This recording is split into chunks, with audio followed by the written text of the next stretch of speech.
And just a reminder, we are on YouTube Live.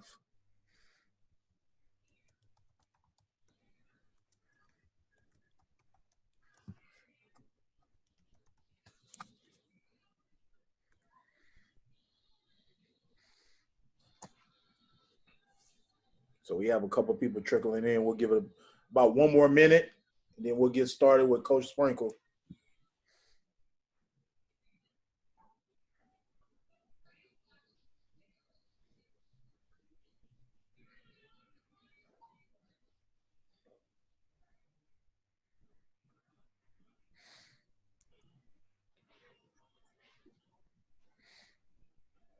Please leave your contact information in the chat box.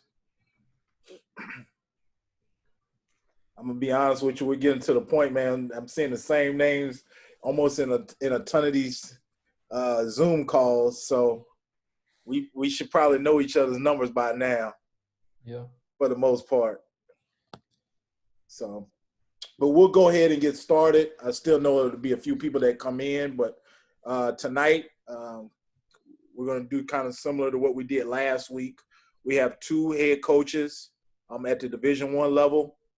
We've got Coach Danny Sprinkle from Montana State, and then we have Coach Sean Woods, the head coach of Southern University, where I'm currently employed. So that's my head man. So I'm pretty excited to have these two coaches on here tonight. And they'll tell their journey and their story, as well as giving us a few nuggets to take away tonight. And then we'll do some Q&A with the both of them. So without further ado, we'll go ahead and get started with Coach Sprinkle, who just finished his first season at Montana State. Before that, he was an assistant at Cal State Northridge and Montana State, which was also his alma mater. And he was also at Cal State Fullerton. Coach, how long was that? 6 years? 6 years, yep. At Fullerton. So, and indirectly, he probably doesn't know, he helped Southern University big time this past season. We got one of his former players at Fullerton that helped us tremendously. But without further ado, we'll go ahead and let Coach Sprinkle give his story. Yeah. Well, no, thanks for having me on, and obviously thanks for all you guys jumping on this call. I think it's awesome that everybody gets on these, and Coach mentioned before too, like, let's get more people on these calls. Like, invite everybody. Make sure they're getting on this stuff. It's important. And but thanks, Coach Price, for putting this on.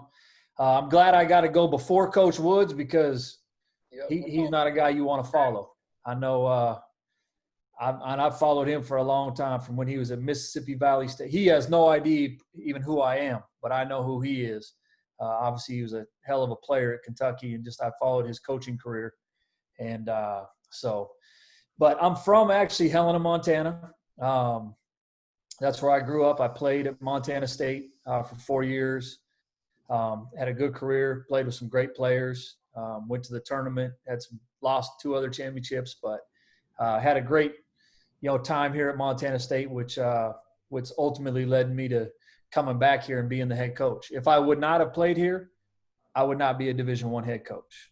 And, I'll kind of go through a little bit of that, but Cal State Northridge was actually in the Big Sky Conference at the time when I played. And I don't know if you guys are familiar with Bobby Braswell, but he was the head coach at Cal State Northridge for, I think, almost 19 years. And he gave me my first start. And I just met him from playing against his teams, and I knew I wanted to coach. And he took a chance on a white kid from Helena, Montana, to come to LA. I just packed up my car, drove down, and from day one, he was hard as hell on me. But I knew he loved me. And, I would, to this day, I would do anything for that man. He's basically my second father. And, I couldn't thank him enough I wouldn't be a head coach. I wouldn't be a coach without him. And that's how important he is to me. And I went down there as a grad assistant, had no money. I lived in a place in Northridge where it didn't even have AC. And if you guys know Northridge, it's about 110 degrees there in the summer. And but he gave me a meal card where I got about 15 meals a week, but that was plenty to get my foot in the door. I got lucky. A couple guys moved on, Eric Brown and Mike Johnson, who at the time, they both moved on to USC with Coach Henry Bibby. And so I was able to move up into a full-time spot after my first year, which was very lucky. I was there for about 5 years, and we had pretty good teams. We ran into Utah State and Pacific, who were both in the top 20 at the time, and we lost 2 championships. Then I came back to Montana State as an assistant for 2 years, and Coach Braswell called me after my second year back here as an assistant and asked me if I'd like to come back and be an assistant again for him. And kind of when they say, when mom calls to bring you home, you just go home. Well, he's basically dad. And when he called, it was an easy transition. Even though I love my alma mater, when he called, I felt the responsibility to go back there. And we went back to the NCAA tournament. Had some really good teams. We ended up, after 6 years in 2012, we got let go when a new president and a new AD came in. And that's kind of when the reality of coaching hit me. And you could do a great job, and sometimes circumstances don't matter. Coach Braswell was a pillar on that campus. He did things that have never been done there and still haven't been done there since he left. And but it opened up my eyes too, and I got on with Dedrick Taylor at Cal State Fullerton for 6 years, who's one of my closest friends now. Learned a ton from him. He's a tremendous offensive coach. We ran a totally different style than Coach Braswell did. But just the stuff he taught me more in developing as a head coach, from, having awareness of every situation of your players, game situations, on campus. I had never heard the term manage up until I got with Coach Taylor. And what he meant by that is managing up. Even if you're the head coach, you have to manage your AD. You have to manage your boosters. You have to manage your president. And it's some of those things as an assistant coach that you don't think about. And, for all you guys that are assistant coaches now, I would start developing that right now. Work on, your compliance director, really work on managing and developing those relationships all across campus, because you never know when your name's going to get called to be a head coach. And the one thing you better make sure you are is prepared. And, it's one thing I think from working with Coach Braswell and Coach Taylor is I was prepared. A lot of people, when I got the job at Montana State, first off, they didn't even know who the hell I was. And they were probably wondering, how the hell did this guy get the job? And trust me, sometimes I was wondering the same thing. But the one thing I knew is from working with those two, I knew I was prepared to be a head coach. And going through our first year and the battles that you face, just taking that seat next to you, it's a lot. From managing your staff, stuff you don't even think about, managing all your assistant coaches, managing their egos, their recruiting tactics. They want this player, he wants this player. How are you going to manage it? And so, getting those guys was, Coach Taylor, Coach Browse was obviously awesome. Another thing Coach Taylor taught me too was to really get involved with search firms. And even though they didn't necessarily help me get the job at Montana State, at most Division I spots, you're going to have to know somebody that's going to get your foot in the door. And I knew a lady, Katie Young, who she helped me through the interview process. A lot of you guys are probably familiar with Katie. And, but just being able to lean on people like that who can help you through interview processes, they can get your foot in the door somewhere where you may not know anybody. And I know everybody on this call wants to be a head coach if you're not already. And, but those are crucial things nowadays that if you want to get to this, to this spot, it's you got to do a little bit of extra and you have to have a hell of a lot of luck. And I had more luck than you could even imagine. So, that's kind of my track, to being here. Everybody has their own track to being a head coach. Coach Woods, I mean, if you just went from a playing standpoint, I mean, his career at Kentucky, and I still remember him hitting the shot against Duke with whatever it was, 3 seconds or 2. I know he probably doesn't want to bring that up if he's on this call right now. But, I mean, those are the guys that you have to battle to get jobs. and not just head jobs, to get assistant jobs. And we live in the most competitive environment, to get jobs. And with Corona right now, it's going to get even tougher. I know a lot of junior colleges are unfortunately, going under right now, and people are cutting athletics. There's a lot of damn good JUCO coaches that need jobs. And so it's going to get even more competitive, this fall and this spring coming up. And so, just make sure you're prepared for your opportunity. That's kind of my story. But one thing, Coach Price, he asked me, if I had kind of a question for the group. And I don't know how to kind of word this, and I hope it's right coming from me. But one thing I've kind of seen is with the generation nowadays, how do we teach them about African American history? At Northridge and Fullerton, our team was primarily African American. And I had this conversation with Dedrick Taylor the other night. I'm not sure a lot of the kids nowadays understand African American history. Like, first off, they don't even know who Michael Jordan is, half of them, which is crazy, but it's true. But I don't know if kids nowadays, if they know the history like Coach Woods did, Coach Tick Price, like what they went through and what they've seen to get to where they're at. I don't know, sometimes kids nowadays, it seems they're just going by, hey, I'm just going day to day, day to day, day to day. And, I think, it's one thing for me, I guess, I want to get our players to really know African American history. Some of them may know it, but I don't know if they know it to the extent that they need to. And I think some of them, their eyes are kind of getting, a little bit widened right now with some of the stuff that's going on. But I'd like to kind of get you guys' thoughts on that and how we can kind of cultivate that throughout all of our teams, and not just our African American players, but our white players also, who need it more than ever. But it just seems to me that even some of my African American players don't really know kind of the struggle and everything that's really gone on.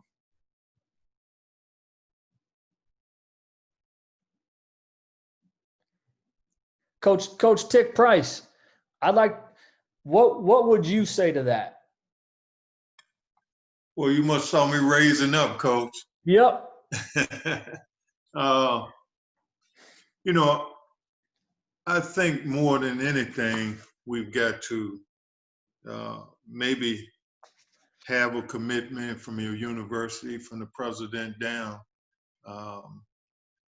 Do you guys have an African American Studies course? We do not. Okay, that's a start. If they are committed to inclusion, I think that's a start to teach that course. And it's not just for your African American players, but also to your white players, so they can understand the culture that all of our kids or our Black kids need to know, but the white kids need to know too. What people need most is not a brilliant mind that speaks, but a special heart that listens. But you got to have somebody who have great oratory skills. It might take a year for you to have someone to articulate the history of our Black ancestors.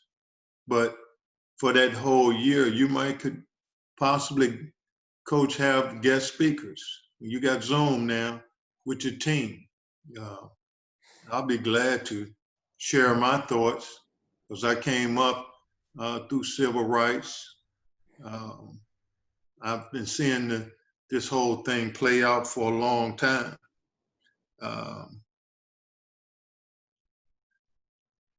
I think white people especially have to understand the uncomfortable truth about this country. not a lot has changed. In my opinion, racism isn't getting worse. It's getting filmed. That's how, now that's what's bringing forth all the protests. People got camera phones now. You can't get away with a lot of shit now that you used to back in the day. People filming this stuff. And now it's time for our police officers to be held accountable. I heard someone say, well, there's always bad apples in every occupation. And I say to that, it doesn't have to be. If you got a bad apple, say flying a damn plane, and you crash that damn plane, it's not necessary to have a bad apple as a pilot. If they have so many issues or record of brutality, you got to get rid of that bad apple. But to get back to African American studies, I'm on a committee here at Lamar University in which that's something that we talk about. Let's have that, because we don't have it here either. They have history courses that have certain chapters on slavery, but that's not enough. Black folk have built this country. It's not just through hard work. They broke their back in the fields for our slave owners, but yet slave owners get the monuments. In a lot of ways, white folk don't understand why people want to tear down those monuments. They want to tear down those monuments where for white folk, it's history, it's part of something that they felt some of these slave owners part of the Confederacy. But for Black folk, it represents hatred and racism. All those things Black kids and white kids got to understand. So every time we walk past those statues, it's a reminder of some of the things that Black folk have had to go through for many years. Emmett Till in the 50s got killed at 16 years old because he was accused of flirting with a white woman. I mean, that's been going on from the 50s, then the 60s. Martin Luther King got killed in Lorraine Hotel in Memphis, Tennessee. And I can go on and name people. Rodney King got his ass beat. And it just, but again, these camera phones are getting people now in a position where they see this. When a man put his knee on another guy's neck and the guy said, I can't breathe, it's time to get off of the guy. So we've got to make sure at your school, Coach Sprinkle, there's got to be a commitment. I see you committed to trying to help our African-American students and our white student athletes understand that those days are over. We need you to continue to not be silent, but step up and say, look, I'm gonna join the fight. Because black lives just doesn't matter when they shoot basketball or make 3-pointers. Or Black lives don't just matter when they making touchdowns. All lives matter, but all lives don't matter until Black lives matter. So call me, I'll be glad to speak to your team and give them how I feel about this whole issue. Old school. I've been saying this so many times. I'm so mad, I get frustrated when I see this stuff happening over and over again. Yep. No, you'll be getting a call. And Okay. I mean, you're like listening to Coach Braswell. Like everybody on this call could probably listen to you for the next 3 hours. No, man, this is Ryan's deal. Yeah. But I Ryan's love listening to all of you guys speak. He's already heard it. Yep. Yeah. Yeah, I've heard this story quite a bit, but I'll listen to it even more. It's worth it. So, but even the stuff that you just mentioned, Coach, that's the stuff that our players need to know. I don't know if our players know all that information. And I know my players don't. And that's what I need to get through to them. Yeah. Well, I think a lot of times skin color does not make you superior or inferior. And that's what kind of where we are today. Yep. And being able to recognize who we are and appreciate our fellow man for whatever race it is. Yep. So call me, I'll be glad to speak, Coach. Thank you. And by the way, you're doing a heck of a job, man. I've been following. Thank you. Don't be calling Yeah. trying to play us either. We're not playing. All right, we're going to open things up for questions for everybody in the Zoom. So feel free to ask Coach Sprinkle questions. How you doing, Coach Sprinkle? Good. How you doing, This is Coach Lester Stewart? Stewart. Coach Stewart, Casper College. Had a question. So when did you know that? What was your like aha moment, or when did you know that it was time for you to become a head coach? I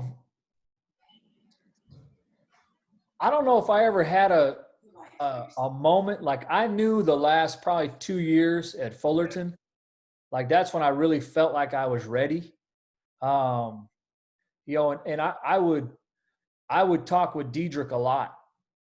If we were going recruiting, you know, we would talk, and it was almost like he knew it was going to happen, because as I went through kind of the last 2 years, just the conversations that we had, I knew he was preparing me, you know, from, you know, even 2 months before I interviewed here, he knew the job was pretty much going to open up. And so he would pepper me with questions weekly and almost daily, you know, and just to get my mind churning to think about that.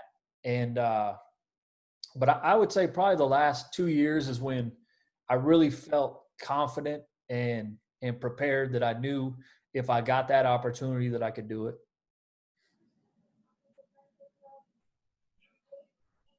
Thank you. Thank you. Coach Sprinkle. Coach Pete, how you doing? I'm doing good. I want to ask a question because we played you this year when I was at UNC Greensboro. What was something how did you get your guys to have so much confidence as a first-year head coach so early, and of course stay with it throughout the course of the year without being overbearing? It was, I mean, we had a great point guard, thank God. And, you know, he kind of set the tone for everything. But the one thing I never did as a first-year coach, I never told anybody to not take a shot. I didn't want guys thinking about it. I would, you know, obviously they kind of knew what their role was, and they knew if they got out of line, we could just pull them out. But I wouldn't blast them for taking a bad shot. You know, the only thing I stressed with them was, if you're not going to defend and rebound, you're not going to play. And I was lucky that our three best players defended and rebounded. And so it was easy to kind of hold everybody else on the team accountable. But, you know, I wanted guys to play free and play confident and, you know, not worry about making mistakes. And it's easier said than done, because a lot of times I would catch myself, especially as a first-year coach, trying to control everything.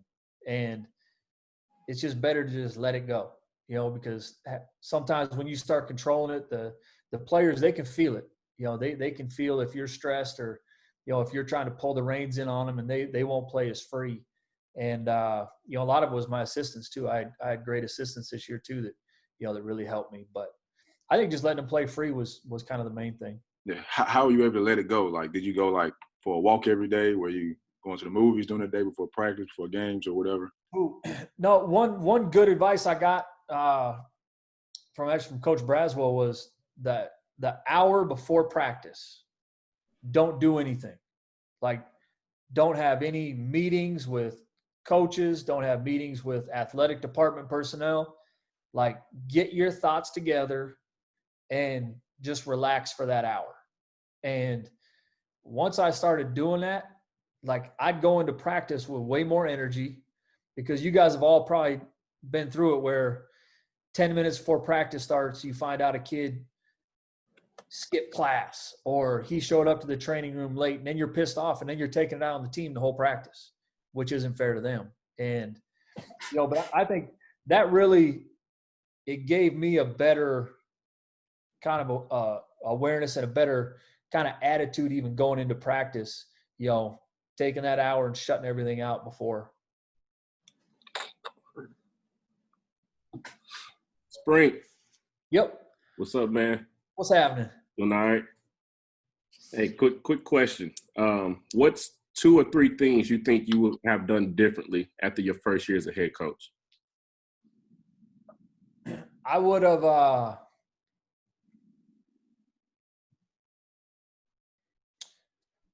strategically, like, I wouldn't do anything different. Defensively, like last summer in our 21 practices, 99% of it was defense. Like, the players, they probably hated me after last summer because we barely touched the ball. But I knew that was the culture that we needed here to get to even have a chance. I was pretty confident in what I wanted to run offensively and defensively. But one thing I probably would have done differently was probably let my assistants probably coach more early.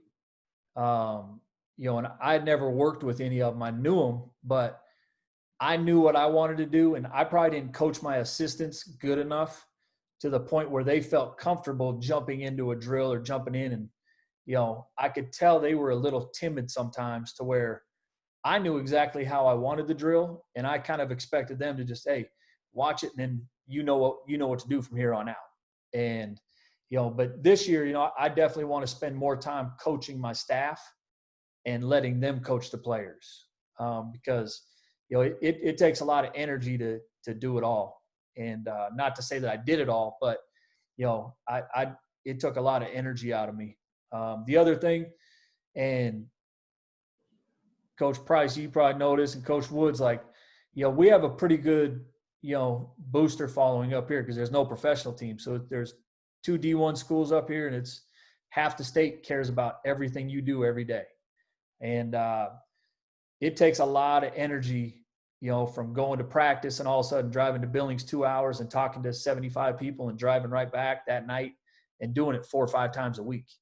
And I'm not going to do that this year, where, last year I felt like I had to, because I had to kind of galvanize the fan base and wake them up a little bit. But that took a lot out of me. And I felt like it probably at the end of the year, I probably wasn't as good as I needed to be, for my team, because I was just, it's mentally draining. Those would probably be those are 2 of the biggest things. And, but definitely letting my staff, giving them more, personal attention and letting them rock and do their thing. Gotcha. Appreciate that. It's good stuff. You got it, Squash.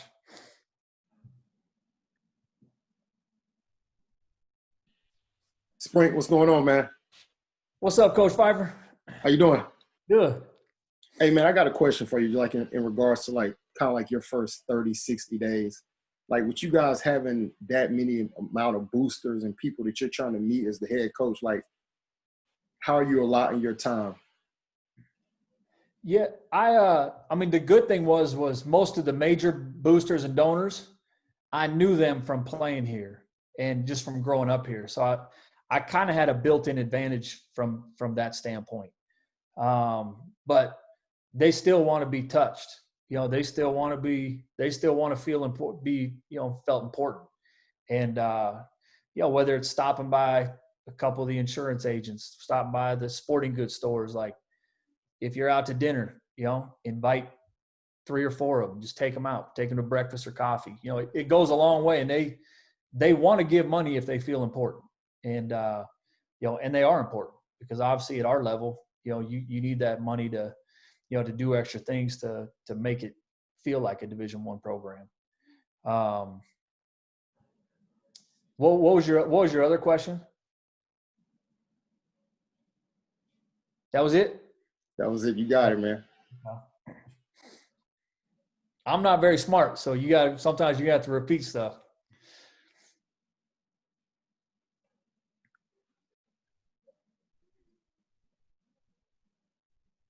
Coach Woods, I got a question for you. Okay. What was the hardest thing your first year being a head coach at Mississippi Valley State? Like, what caught you off guard? Like I was telling them earlier, like, my biggest thing was probably managing my staff, because that's something that I'd never thought about as an assistant, because you're just an assistant like, hey, I'm just going to do my job. I'm going to bust my ass. I'm going to make sure I got my stuff done. I'm not thinking about the other two guys, where now you got to think about everybody. Well, when I first got it, it was kind of a unique situation because I was with Neil Doherty at TCU as an assistant. Then he got fired. And I had, just by the grace of God, Mississippi Valley was trying to get another guy to become their coach after James Green left. And he actually didn't want it because he thought he can get the job where he was as an assistant, and just gave him my name. And so once I got it, I tell the story all the time. When I first got to Mississippi Valley, it looked like a bomb went off. And, my wife, I've been with my wife ever since I was 18 years old. And she's never doubted me, not one bit, of my abilities to do anything. And when we walked in that gym and she looked me dead in my face, she said, how in the world are you going to sell this? It looked like we want to talk about Black Lives Matter. It looked like an old school Coach Tick Price, that's closed down, and all that's left is the gym, and they made it into a rec center and didn't do anything to it. And all they do is just go in there and play pickup games at night, So I was scared to death, but I was hungry. I was so ambitious because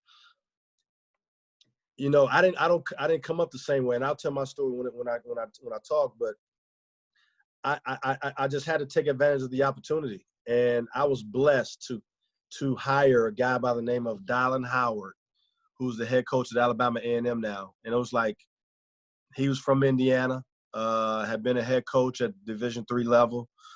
And he was a very calm guy. And I'm very high strung. And when we took the job, it was three guys on scholarship, nothing. And we got the job July 1. So in 3 days, we had to go out and recruit and put together a team.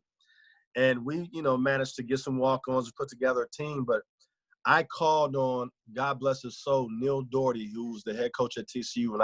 When I coached under him, he was out of the business. And I would call him at 12:30 at night. And Neil was very, very organized. He came from the school of, the Dean Smith area with Roy Williams, coached under him, coached under Eddie Fogler. So he knew the Carolina way.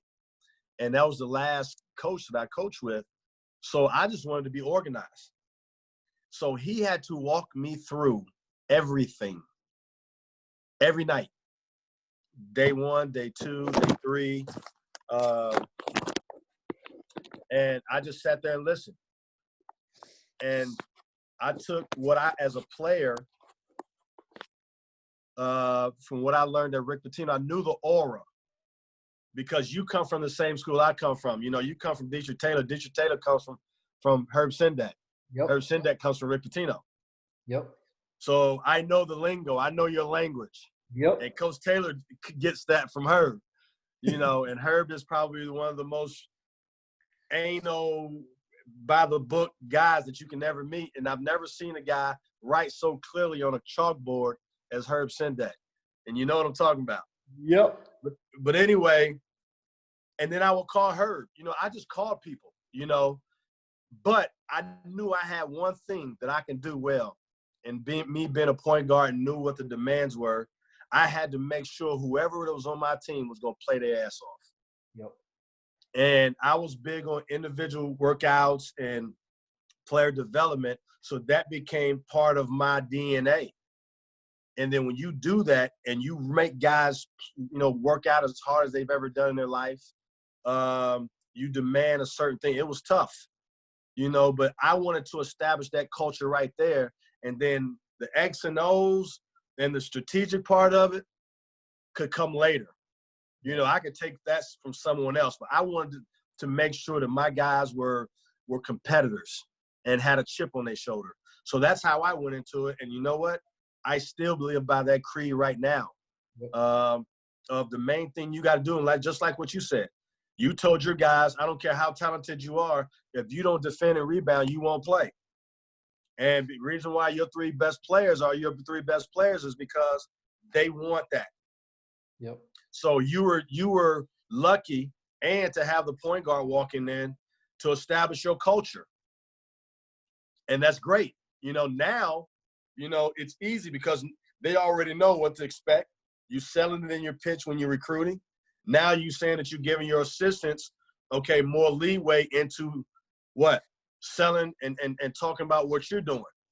And they know exactly how the pitch needs to be, what the temperature needs to be.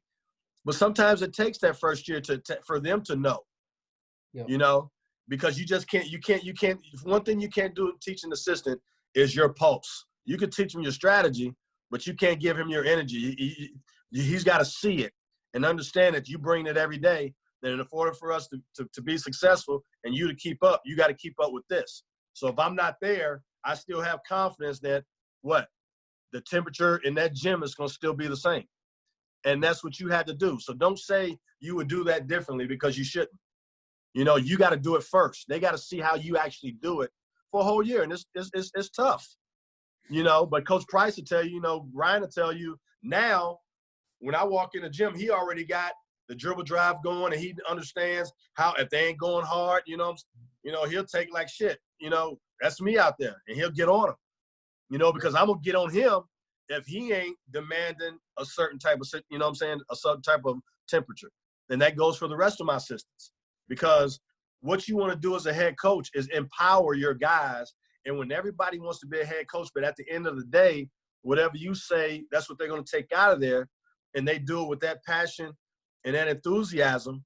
Now you got something. Now what you're doing is just like Dietrich is instilled in you, which Coach Sendek is instilled in him, and on, you're instilling in your guys.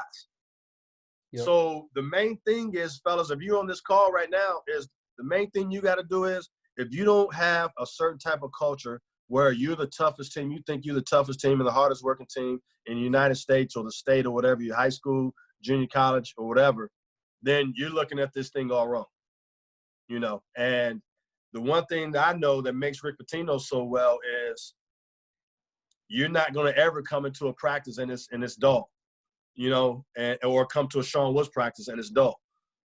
There's got to be a certain type of deal that you do every single day. And that one thing is we don't do nothing half-ass. You half-ass getting, running 5-man break and 3-man weave. After that, you got to create the most competitive culture and competitive practice every single day. So now when you go play somebody else, the best compliment I ever get is, man, your teams play so damn hard. How the hell do you get your teams to play so hard? It ain't, man, you run a hell of a play. You run a hell of a system. The hell with that system, because if I'm knocking that system's dick in the creek, excuse my language, then you know what I'm saying, that system ain't nothing. But if I'm out rebounding you and beating you to balls and finishing at the rim tough and mentally making free throws down the stretch and getting stops and turning you over, then 9 times out of 10, I'm going to beat that strategic deal you got. Yep. And that's what you want to do. You want to get your teams to be the toughest teams around from a competitive standpoint. And that's where it starts. And I think, Coach, you heading in the right direction, man. And if there's a reason why you had a great first year, because you established that. And don't ever lose that. Yeah, thank you. One thing that sticks out that he said too that Dedric Taylor was huge on, and for the assistants on the call, bring energy every single day to the office, to practice, no matter what, no matter how pissed off your head coach is. If you know he's in a bad mood, have great energy. Make sure the team has great energy, because that's contagious, man. And you can't have a great practice if you don't have great energy. You can't have a great game plan if you don't have great energy. And, that's one thing I know. If you ever want to work for Dedric Taylor and you don't have energy, you have no chance. You'll be fired within a week, because that is probably the number one criteria that he looks for. We got time for one more question for Coach Sprinkle. I know Coach Sprinkle has got another engagement.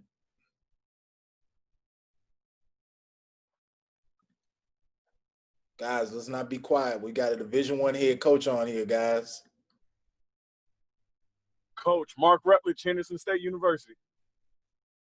How you doing, Coach? I'm doing great. How are you? I'm doing Good. great. I have a quick question. I always want to know, how do you structure your day as a head coach, and how do you stave off the anxiety of, did we get everything that we needed to do done today? Like, how do you organize yourself, and how do you structure your day? The first thing I do, we meet every morning at 10 a.m. with my staff, and we go over whatever they have to go over. We go over academics, we go over recruiting, anything player related, what we have going that day. And that way everybody's on the same page. Everybody on the staff knows exactly what everybody's in charge of. And it organizes my thoughts, and I'm able to organize the staff from that 10 o'clock meeting. We try not to keep it, more than 45 minutes. Sometimes it'll go for an hour if we do practice and things like that. And then from there on, it depends if it's during the season. Obviously you have some media obligations. You have practice. You have your 6-man stuff at night, or we call it our 6-man club. But, depending on what time of year it is. But I think a critical thing is meeting it together as a staff every day. Whether they're telling me about new recruits, whether, we might show some video of some recruits. Hey, we like him. We don't like him. You guys know everything's fluid in our business. Stuff changes every day. You don't know what kids are coming back, what kids are staying. And so you got to be prepared for everything. But that's probably the main thing, how I structure my day. I try to work out at like 6 a.m. every day, because if I don't, I'm not getting it in. So I try to work out, clear my mind, get a good breakfast, go in. I'll kind of spend some time by myself, or kind of do the things that I have to do from, 8 to 10. And then when we meet at 10 as a staff, I'm organized. I can show them practice or whatever we're going through that day. Thank you, and Coach. I don't know if Neil Doherty did that, Coach, but I know that's part of the Kansas deal too that I got from Coach Braswell. Oh, yeah. Oh, yeah. How you doing, Coach Sprinkle? My name is Walter Fisher. I work at Governor State University as an NAI here in Illinois.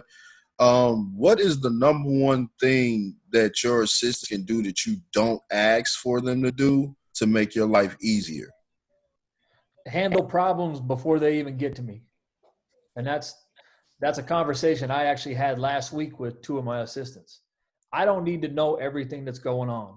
If it's not that big of a deal, don't even bring it to my table. I don't need to know that this kid was 5 minutes late to the training room, if it's in the summertime. Now, if it's during the season, yeah, it's a problem. But little things like that, like handle that stuff. And sometimes you can get credibility with the players too when you just take care of it. Like, hey, I'm not telling head coach, but hey, this is what you got to do. Now, if this BS happens again, it's going to be a problem. But, I think sniffing out problems even before they happen. The worst thing we want to do as a head coach is at the end of the semester, be like, oh yeah, he failed the midterm and now, he's got to get a 90 on the final to pass the class. Well, shit, it would have been nice to know that back in October, where we could have planned for it or done something extra. So kind of just having kind of seeing ahead, some of the issues that you may run into, and not just academics, but, on the court. Like if you say, hey, coach, we're going to be playing this team in 3 weeks, we got to start working on our zone offense now, and kind of seeing some of those problems that, we may not have time to see all those.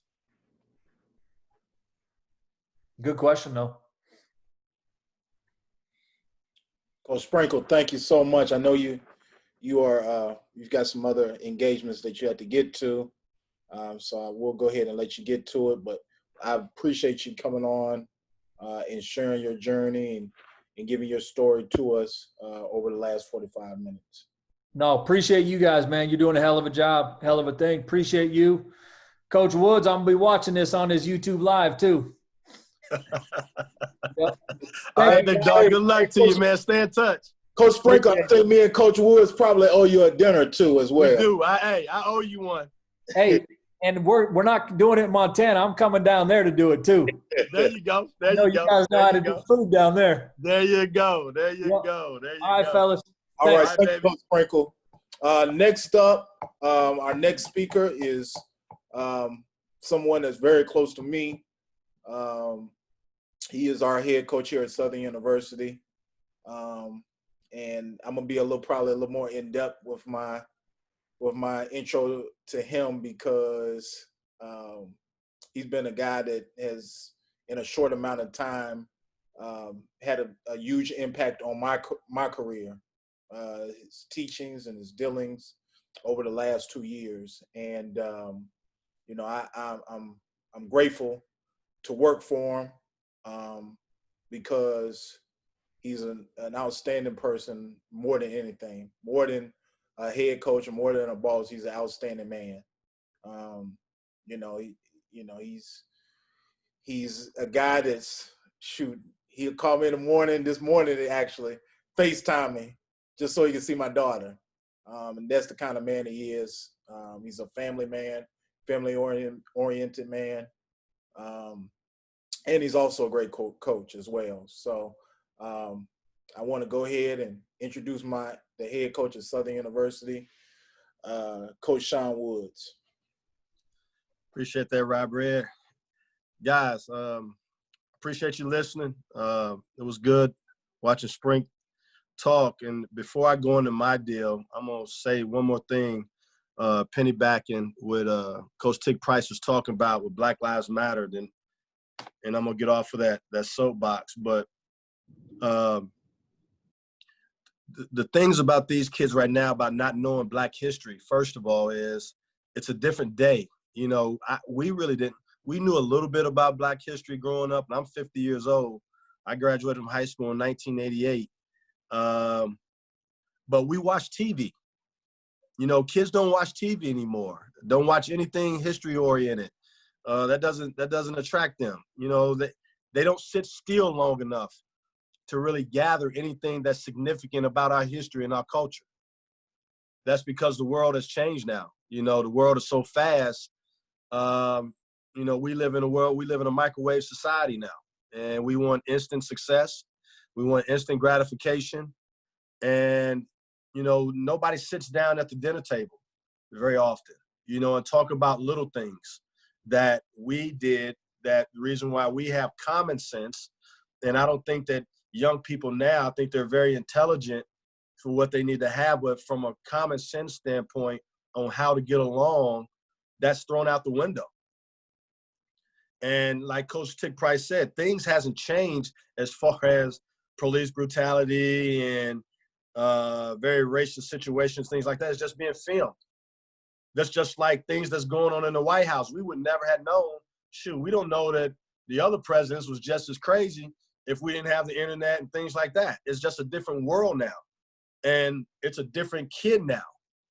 And I had to change my coaching ways a little bit because constructive criticism and being straight up with a young man nowadays is tough. They think you hate them if you're just being straight up with them. And I can only be who I was brought up to be, but now because the world has changed, if you want to stay in this business, you got to make the proper adjustments, and that's what I had to do. But, you know, when you're hungry like me, coming from Gary, Indiana, you know, moving to Indianapolis, and then Coach Tick Price, he coached against me in the NCAA tournament. I played at Kentucky and, you know, had a little brief professional career, but my coaching career wasn't the same as other guys who I play with. And I'm not knocking them, you know, they took advantage of their opportunities, but I had to come up a little different, which made me more hungrier. You know, my first job wasn't at Eastern Kentucky or South Alabama or Wyoming or, you know, Sanford, things like that. My first job was at the lowest resource university, Division I university in America. And that was Mississippi Valley State. And at that time, still wasn't giving Pell Grant to their guys, to their athletes. At that time, really didn't have a gym. When I went to go watch where they lived at, the tile in the ceilings were missing, food up there, drinks, you know, and this is what I had to sell. And most people wouldn't have even taken that job in my position. But I come from humble beginnings, and I wanted a crack at it. And I put everything in my power, fellas, to be the best coach I could possibly be. And I became a sponge. I went all around people that I knew and watched them just how to organize a practice. But I was fortunate enough to coach for a guy who was a really good coach and never gets the credibility because he was a junior college coach most of his coaching career, had a great stint twice at South Alabama, and that's a guy by the name of Ronnie Arrow. I was fortunate enough to play for guys that are Hall of Fame coaches, won national championships. So I knew what the aura should be. I knew what organization was. I knew what expectation was from players and assistants. I knew how I watched Billy Donovan as a player, and he's a coach as a grad assistant, what his responsibilities were, how organized he had to be.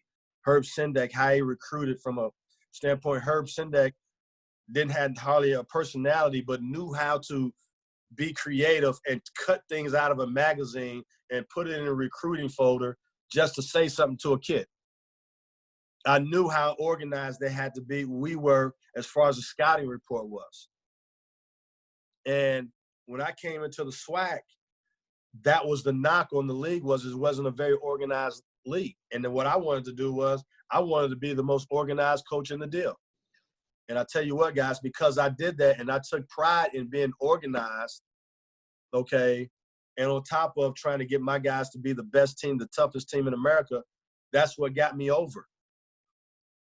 You got to be organized.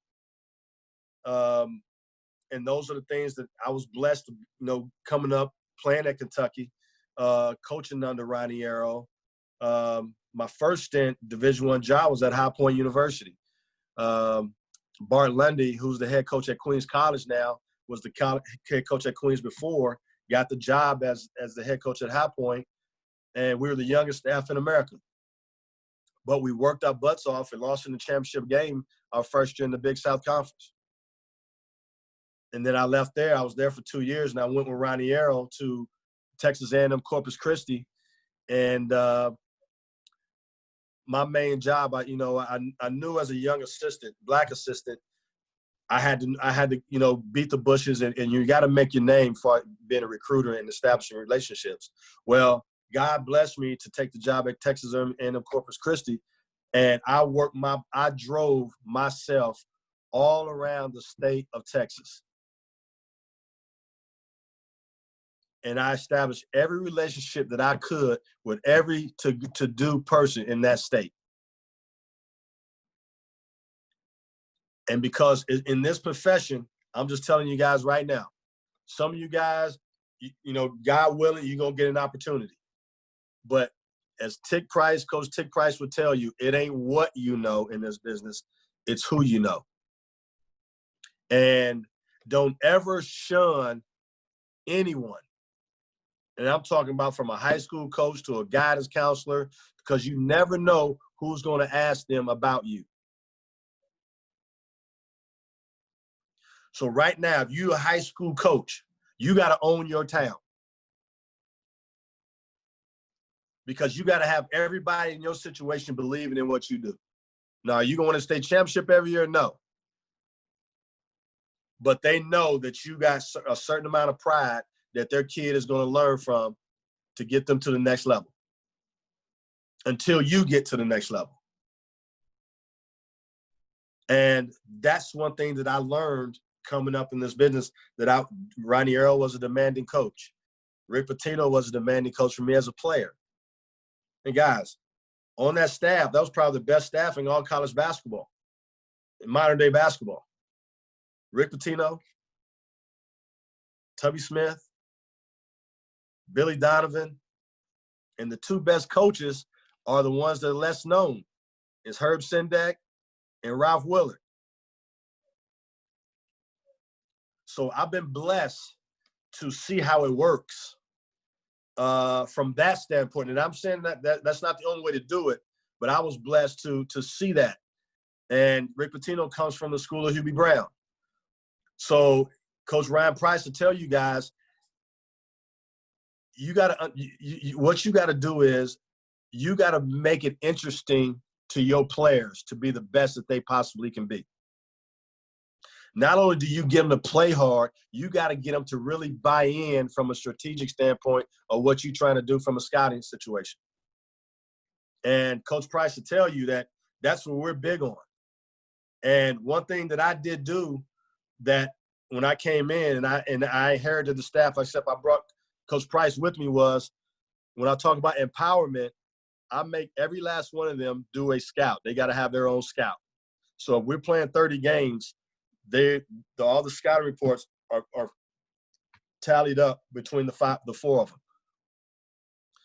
And what they got to do is, in their scouting report, we got it so now that the players will call you out if your scouting report is not right. So when your players are involved like that and they're calling your coaches out, if they ain't got it right, you got something. So now the players hold the coaches accountable, and that makes the coaches have to really dig in and come with it from a strategic standpoint on how we're going to stop this team. So when the players are saying, okay, they'd like to do this, they'd like to do that, and then you're getting feedback from the players, now you're establishing a culture. And that's what I learned. It's got to be all man on deck, all hands on deck. And does it sound demanding? No, it's actually fun. Because, you know what I'm saying, if you're a competitor, okay, say, for instance, when you were young and you heard about this dude on the other side of town being a good basketball player, and you one of the best basketball players on your side of town. So what you going to do? You going to go over to his side of town, or you see him at a basketball camp or whatever, you're going to sit there and watch him and say, man, why is this guy so good? What makes this guy so good? So if you're a dude that's trying to get at him, you're going to watch what he likes to do all the time. So when you're playing against him and you're defending him, what you want to do? You want to embarrass him. So you know if you want to crossover, you're going to sit on it. You're going to try to get him. Same thing with scouting a basketball game. You want to break down as many things as you can and simplify it to your team so you're prepared. And get them to do what? Buy in. And also it makes them want to pay attention. If you're paying attention, then you're going to actually make that extra step knowing that guy's going to go there. But you got to challenge your guys as a basketball player and a human being. If I'm better than you, then I'm gonna beat you to every freaking ball. Not that I'm just gonna score on you all the time. If I'm better than you, I should be able to beat you to that ball. If I'm better than you, I should be able to stop you, but you can't stop me. If I'm better than you, I'm gonna keep a level head where I'm gonna actually try to frustrate you.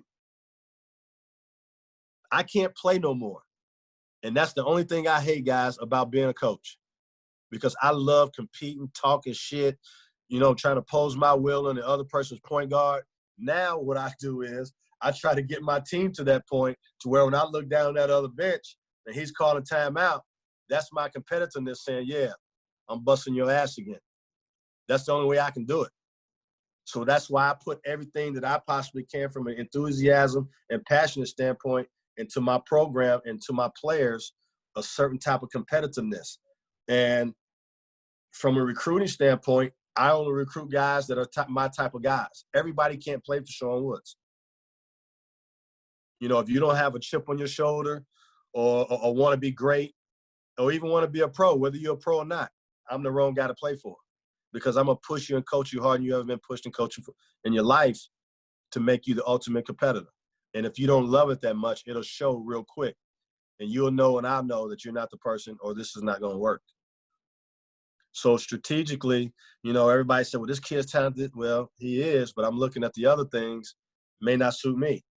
I may take a guy that is not as athletic or is not getting all the hype, but as if he's the ultimate competitor, he's going to bust that dude's behind. And those are the ones you're going to win with. And that was the thing that Coach Price Ryan Price knows. It ain't about how talented the kid is. Does he have that it factor and that motor? And that's what we live by now. We recruit a different type of kid. I want a kid that, we're starting to get a lot of transfers, which is a good thing. But I'm known for that. And guys that didn't have a great career the first 2 years or whatever at the school they were at, I'm going to give them an opportunity. But I'm going to coach the hell out of them so when they do get that opportunity, they're going to be ready. And, You know, Sprink was one reason why Ryan and I was talking about we own, because we got a player, a 6'10" white kid from them, and didn't get that much time at all. He helped us win 17 games and helped us win the last 14 out of the last 16 games. And now he's going to go make a lot of money, which he wouldn't have had that opportunity staying at Fullerton. And he came in with a chip on his shoulder. And actually, our team ended up being better than theirs. Those are the type of guys we win with. You want to establish that. Now, if you're a high school coach, you got to establish that culture coming in. You know what I mean? You don't have the choices that we have. You're a junior college coach. If that's your deal, you know exactly what you can coach and what you can't to be successful with. Some guys, sometimes, some players and kids who are highly talented may be good enough to get you beat. I try to stay away from those guys. So that's kind of my where I came up from and my motto. So if you guys have any questions, shoot at me. Coach Woods, Pat Eberhard. I'm from the University of Nebraska, Omaha. My question is, I know you talked about player development. In your player development plan as you go through the season, when you're in the guts of the season and it's about prep and all that kind of stuff, how much player development is still a part of throughout the whole season, not just the preseason or whatever? It's all year long. So yeah, we do individual workouts. Okay, when we get to conference, we play on Saturday and Mondays. Okay, that Monday, whether we're at home or away, all right, we're off on that Tuesday. We got individuals on Wednesday, just skill work on Wednesday. Then we do basic things on Thursday, prep on Friday, and Saturday we play, because I run dribble drive offense. So if you can't dribble, pass, and shoot, you can't play for me. So I run equal opportunity offense too. So if you're playing for me, you got to be able to break your guy down. You got to be able to make the right play, and you got to be able to make shots. So it's just like anything else. It's like, you know what I'm saying? And we lift 3 times a week. So as teams are trying to simmer down, now my practices aren't very long. My individual, workout day is, player development day is not that long. It's 45 minutes to an hour. And we cut practice down to an hour and a half, but we're still getting stronger and still, keeping everything sharp. Because at the end of the day, you better have some Jim and Joes more so than them X's and O's, and you got to be able to make shots. You got to be able to, sustain your dribble. You got to be able to make crisp passes. So I think that all should go into a whole season. You go to the NBA right now, that's all they do. You go to NBA practice in the midst of a season, they come in there getting their shots up, working on whatever they do. I do the same thing. Got it. Coach Woods. What's up? What's the word? Jonathan Maddox. Johnny B. That was a good question, Coach Eberhard. And I was fortunate enough to work for Coach Woods for over 3 years at Moorhead. And same thing here, we would play conference games Thursday and Saturday here, but every Monday we would do individuals, and probably didn't understand the value of it at the time, but over the years it really paid off for us. Coach, why don't you talk to these guys a little bit about being a program builder? You said you weren't fortunate like some other guys. Your first job was Mississippi Valley State, then you were at Moorhead, then you're at Southern. Talk about the steps to building a program, to be in an upper echelon program in each conference that you've been in. Well, Johnny, as you know, working for me, and Ryan, as you know, working for me too, the main thing is your mental aspect. You got to go in with a great sense of confidence that what you're doing is going to work, and establish a toughness and a work ethic, and then in an organization, with an organizational pitch. Johnny, what we call our deal, organized chaos. You know, everybody else thinks it's chaos, but we're organizers on all our doors. But Right. it starts with your staff, you know, and I've been fortunate to have great guys to work for me, but, you know, they're the ones who's out there touching those guys more than me. And when they're all saying the same thing, you know, and it's consistent, there's no way to turn. You know, there's no point of least resistance. Kids always are looking for what? The point of least resistance. Man, coach, man, he too hard today, man. He ran us this, he ran us that, not knowing what the method of the madness is. But if you got one weak link, it can spoil the whole organization. So that's huge. And then you just got to be coming with it every day. And I'm the most consistent, energized guy that you'll ever meet. I don't have off days. I can be sick as a dog, but once those lights come on and it's time to get better, I'm all for it. And once that practice is over with, you know, I'm hoping I can get home to my house. But I love this so much because I come from Gary, Indiana, fellas, where pimps, wineheads, they taught me how to survive and how to be a competitor. And at the end of the day, it wasn't who was saying it, it was just the message. And if you got to surround yourself with people who want to be great, you got to recruit players that want to be great. And you got to continue to sell it when you're recruiting them. You know, the main thing I continue to say to a kid when I'm recruiting them, every conversation is, I'm going to coach you and push you harder than you ever been coached and pushed before in your life. And every kid was like, yeah, coach, I want that. I need that. I want that. I need that. I said, hold on now. Now, remember now, every day ain't going to be a good day. It's going to be hot a lot of days. So I want you to go back to what I just said. And what did you tell me? Coach, I want to be a great player. I want to win. I want to be a pro. Okay. Well, we have making a pact. But the biggest thing with me is trust. And one thing I tell you right now is I never lie to you. I may be brutally honest, but I never lie to you. So when it does get hot, you can always go back to that conversation. And you look them dead in the face. And you make them say, I said, when I was recruiting you, what did I say every single day, every phone call? And they'll come back and say, you said that you was going to coach me and push me hard, and you haven't coached and pushed me. I ever been coached and pushed before in my life. Okay. Did I lie to you? No. Did you say you wanted it? Yeah. You said you want to be a pro, right? Yeah. You said you want to be a championship, be on a championship team, right? Yeah. Okay. So now you put it back on them. And guess what? Everybody who's around that locker room is feeling the same way because I told them the same thing. And every coach that's ever coached for me, I'm the same deal. We got to be superstars at what we do. Even though we at Mississippi Valley, even though we at Morehead State, even though we at Southern, okay, I only know one way, and that's to be great. And I want to leave every place I've been better than it was, but me personally, I just want to win. And I want to win the right way. And you only win by what you put into it. And I try to give my players everything I got. And if they're giving me 90% of that, it's going to be hard to beat my team. Appreciate it. Coach Woods, Vince Robertson, Miles College. How's it going? Good, big dog.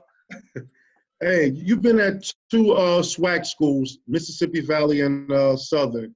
Kind of compared the situations. You went at both schools. I'm thinking Mississippi Valley was probably a little bit more difficult just because of the lack of resources and funding. But, you know, you can elaborate on that a little bit with the Southern and Mississippi Valley, the differences and some of the similarities in the schools. Well, I'll tell you what, they're very similar because, you know, we're a Southern, HBCU in the South, both low resource institutions. The difference between, the one difference is people don't know, I was selling Sean Woods to the fullest at Mississippi Valley. I had nothing else to sell but me in my past because I didn't have that much to sell. We couldn't give our kids Pell Grant. You know, you get a junior college kid getting Pell Grant at junior college, he comes to my school, wasn't getting a Pell. Didn't have facilities. So what I did was, and it made me grow up as a coach I took some kids that had a chip on their shoulders that was on their last leg.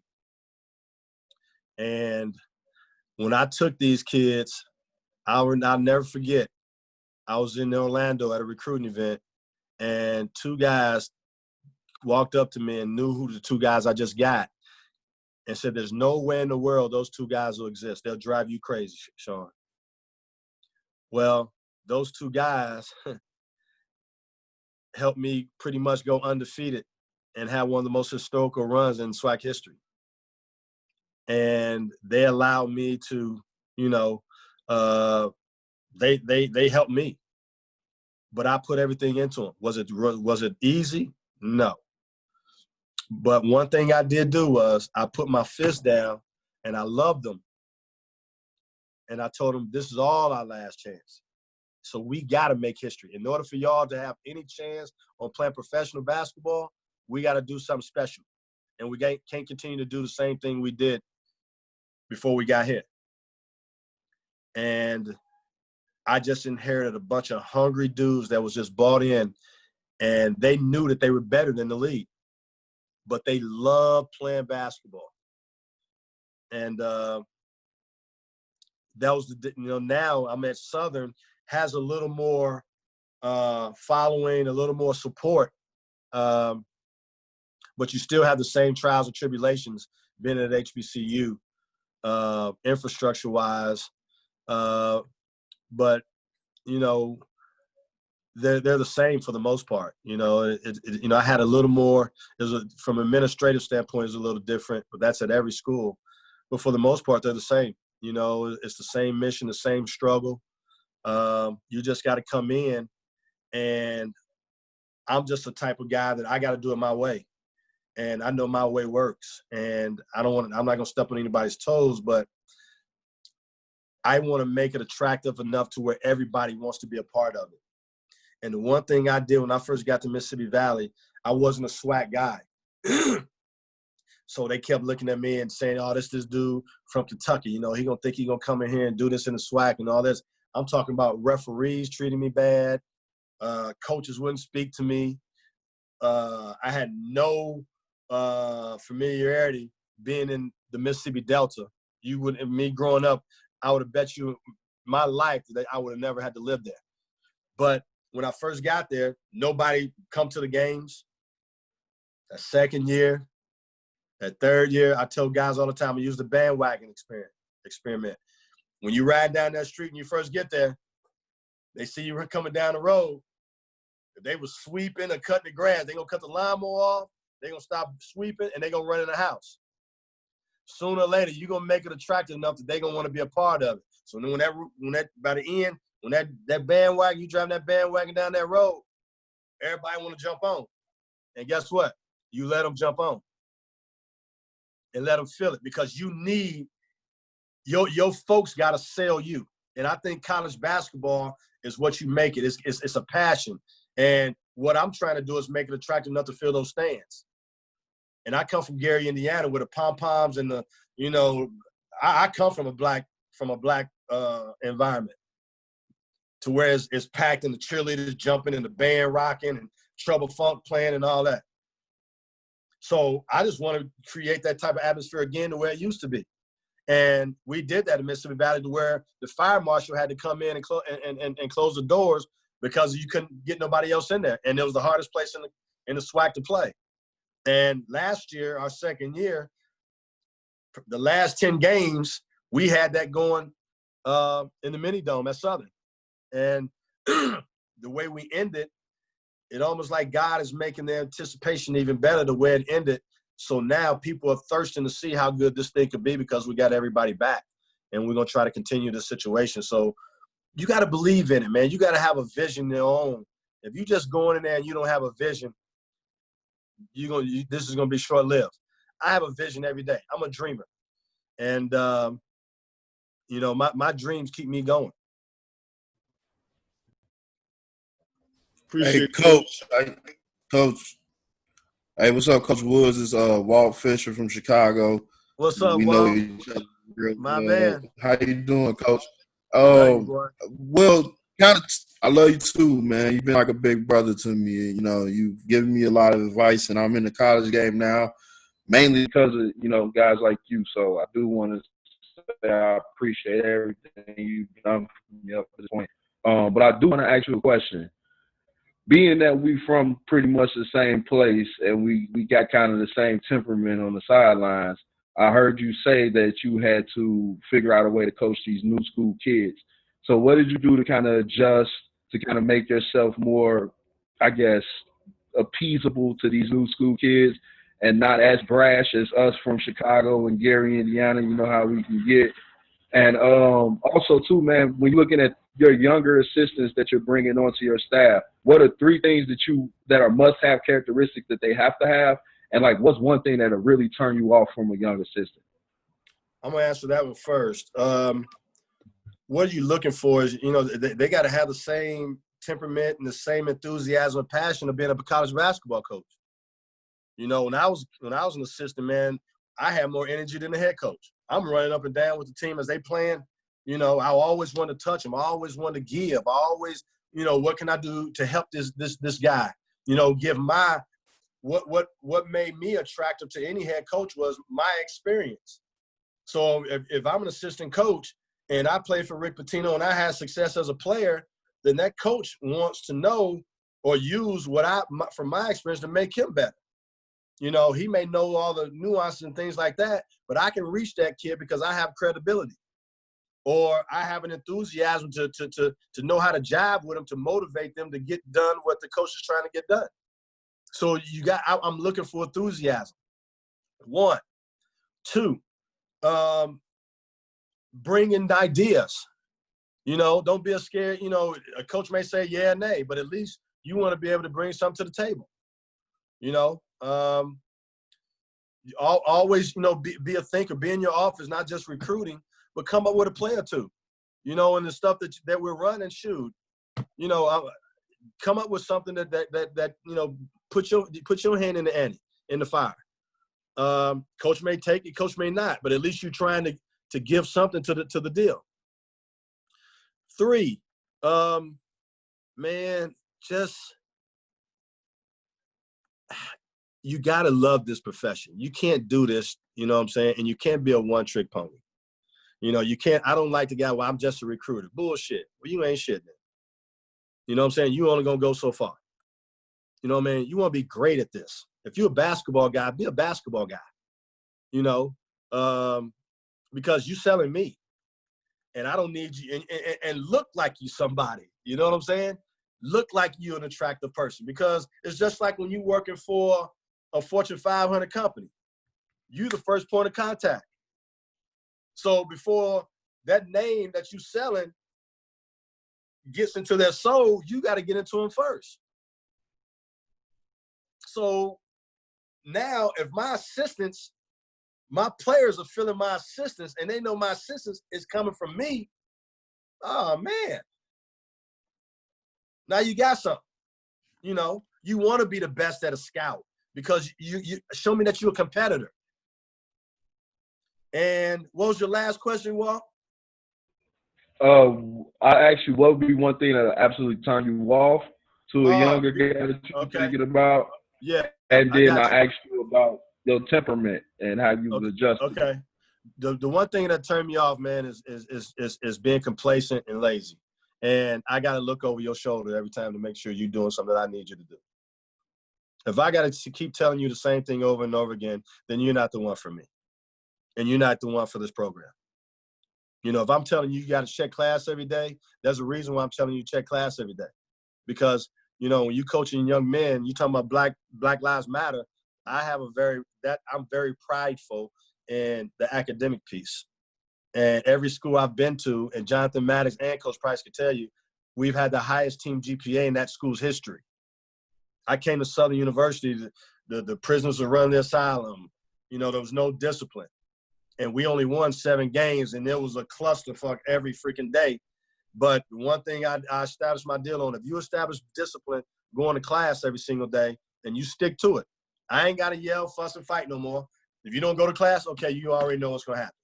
And I'm going to make it the worst thing you've ever done. I'm going to treat you like you murdered somebody.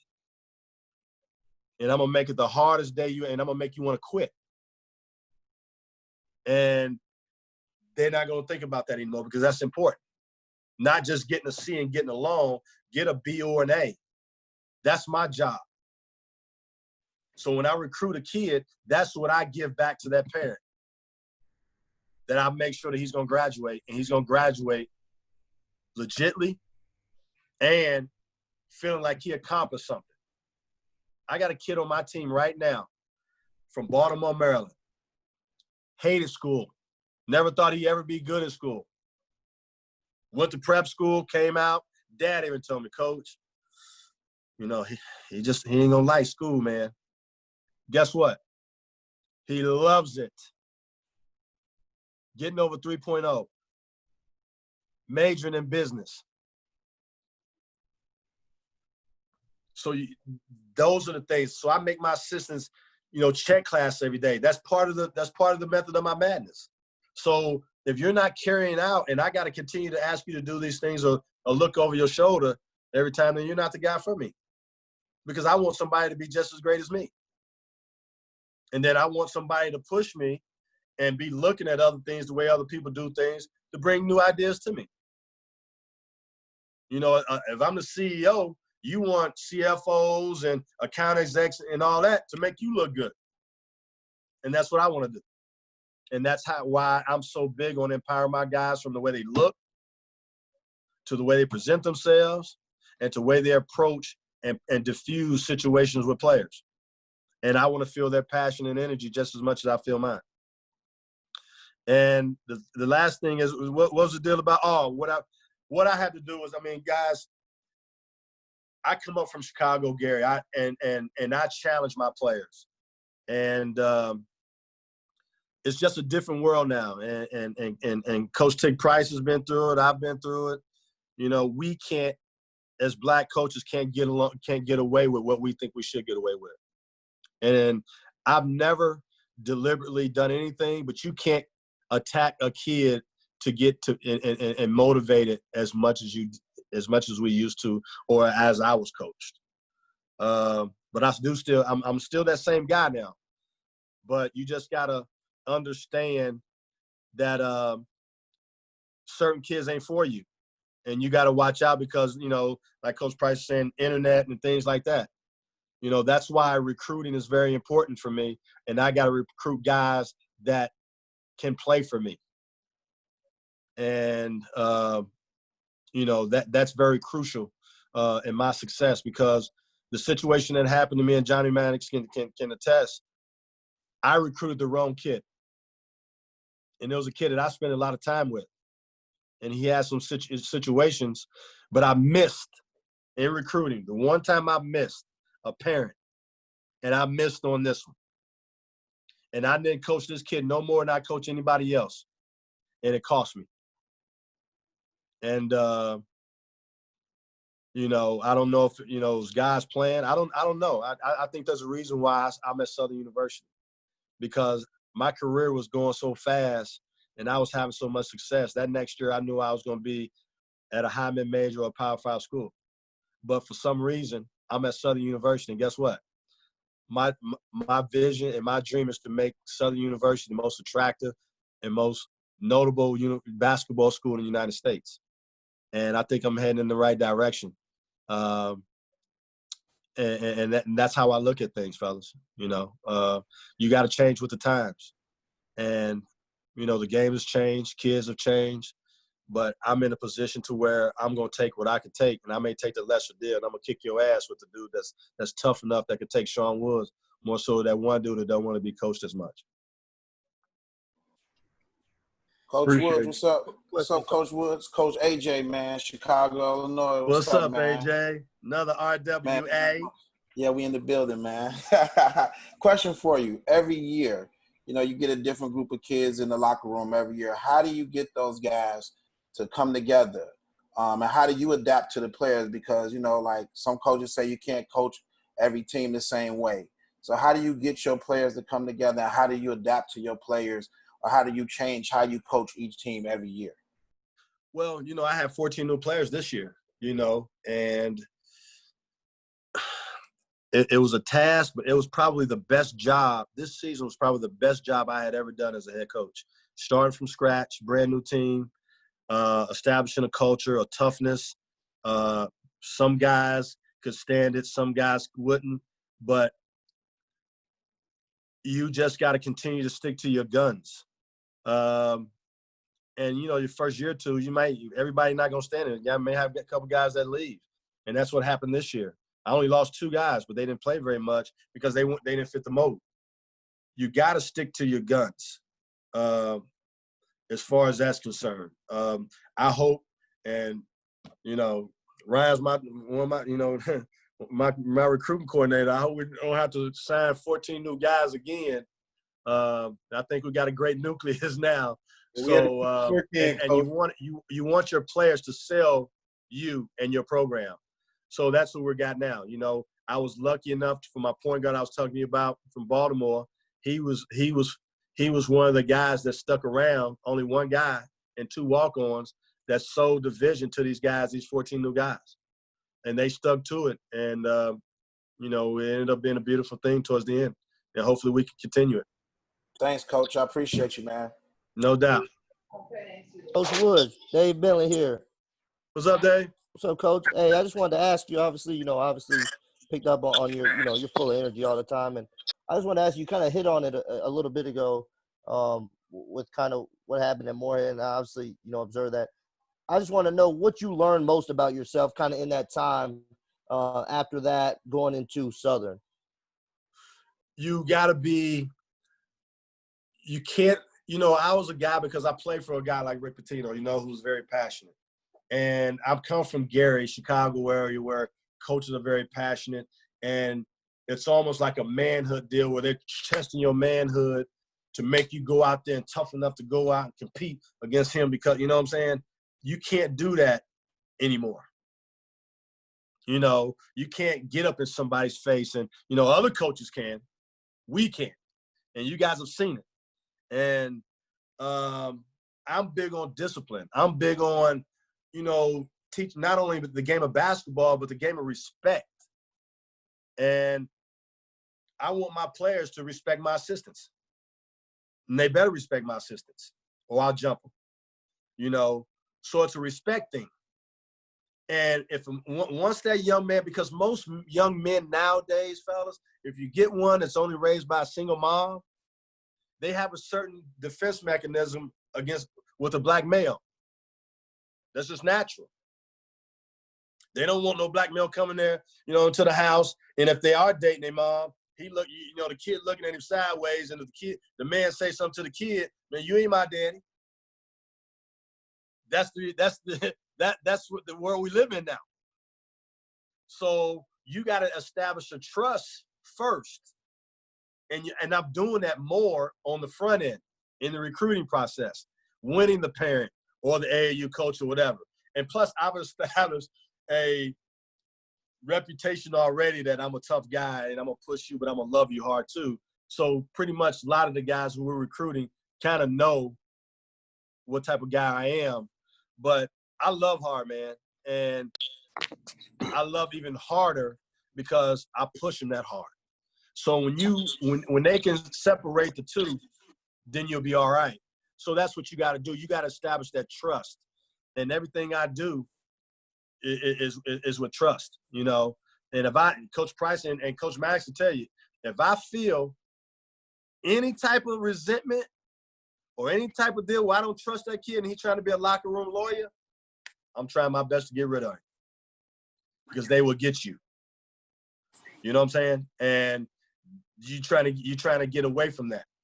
And, I have a sixth sense of it because of my situation, but I missed on that one at Moorhead.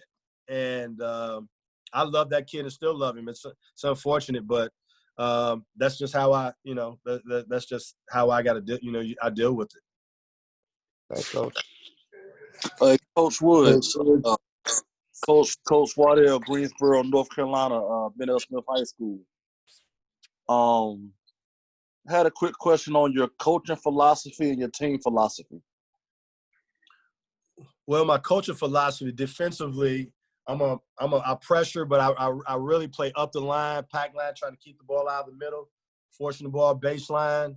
I run and jump a lot just to create pace and use my depth. That's why I like to play a lot of guys and keep a lot of guys happy, because we play so hard and so fast that it's hard to play 7 to 8 minutes straight without being tired. Offensively, you know, I run 4 out, 1 in. I run dribble drive, but I run a freelance deal where you got to be able to make a play, and shouldn't nobody be able to stop you one-on-one. And once you go by one-on-one, either you get into the rim, 5-man steps up, you got to lay up or lob, or the guy playing weak side over playing the other guy up the line. If you get him to draw, then you kick. Now you got the defense in a help recover situation.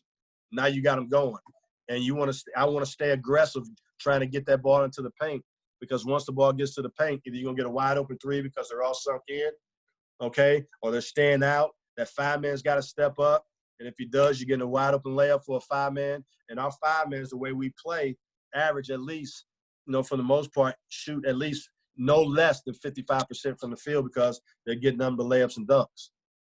Right. And I'm big on, like I told you, player development. So guys, the way I play, they really want to work on their game so they can do a little bit. I let them play with it a little bit just to go by and make plays for others. And my thing is, you bust your behind defensively and you rebound, you dominate that team on the glass. That gives us opportunity to play faster. And then also, I'm going to let you do your thing. You know, I'm not going to make you come in the gym every day and shoot 500 shots and tell you don't shoot. That makes no sense. You putting in the work, you know. How can I tell you not to shoot the ball? Now, you may not be a game shooter, but I can't tell you, I'm sitting there watching you make a lot in practice, you know, but sooner or later you'll figure it out that that's not your thing. And then what you're going to do, you're going to become a better playmaker, go offensive rebound and go score or whatever. But my thing is I just try to create a competitive situation on offense and defensively, on offense and defensive end, that you can't stop me one-on-one, and I'm not going to let you, you know, beat me one-on-one. And we're so disciplined enough to where we're going to hedge and get back and run you off the three-point line. So that's my deal. It's simple, man. You know, I tell people all the time, you know, they ask me, how do I get teams to play so hard? It's nothing that I can say. You just got to come watch practice. Yeah, Coach, tell them a little bit about the rebounding, from the rebounding standpoint too, because your teams are always known as great rebounding teams. Well, it's a mentality. You know, I challenge everybody. If I see a kid that's in practice and don't go after a ball, then that's his behind. You know, basketball is a competitive sport, and the most important thing is the ball. And if you're not busting your ass to go get that ball, or beating that guy to go get the ball, and it's not a drill that I do, it's just an expectation.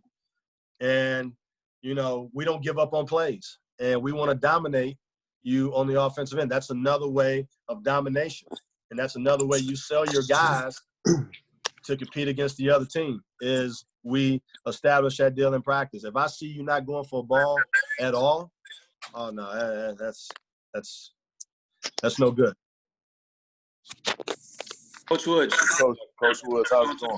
Cambridge, Maryland, Girls High School. I got a question. With HBCUs kind of put in the forefront now with the big, you know, commit the last couple of weeks, how are you pushing your brand forward now? And you talking to your assistants about pushing, you know, the HBCU thing to, how are you getting out there more? And if I was to come, I'm a recruit, I'm coming on your campus, Southern campus, what would be the first place that you would take me? First of all, let's just get this out in the open. Let's be straight up, okay? They're talking about these high major guys thinking about going to HBCUs, and the one kid is going to Howard. My thing is this, you know, I think if you're going to do that, you better go to a place where you know, because you're a pro. You already think you're a pro. You're probably one and done or whatever, okay? So you got to make sure that kid knows that his player development is highly important. 1. Okay. 2, it's got to be a straight up situation. You can't sugarcoat it, because we are who we are. Okay. Even though we got the mini dome and it's big and it's nice, it ain't Rupp Arena. You know what I mean? It ain't the Yum Center at the University of Louisville. It ain't freaking the Carrier Dome at Syracuse or the Dean Dome. So you got to be realistic and be straight up with them. Okay. Then if it becomes a relationship situation,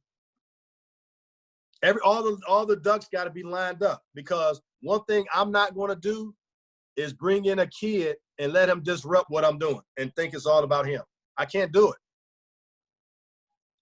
So we got to be honest with these HBCU coaches and things. That we got to be honest with the kid, because if you tell him something, they're looking and they already gone. They get recruited by the best in the business, and they coming to you.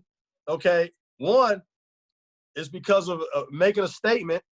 Two, somebody's convinced them for it. You understand? I'm convinced them to do it. All right. So you got to diffuse the expectation and bring that kid down to why is he really wanting to consider HBCU. Okay. Then you sell him on the basketball piece and what you always done. I'm going to make sure you go to class. I'm going to hold you accountable. Okay. I'm going to make you the best player. I think I can make you just as good as any coach in America. But if you're looking for something else besides that, then we might as well squash this right now. But if that's what you're looking for, and you ain't looking for the glam and glitter, you're looking for the relationship and the belief that this black man is going to help me get and is what I need, and my folks know him and believe in him, then that's why I'm coming. And you got to keep it 100 just like that.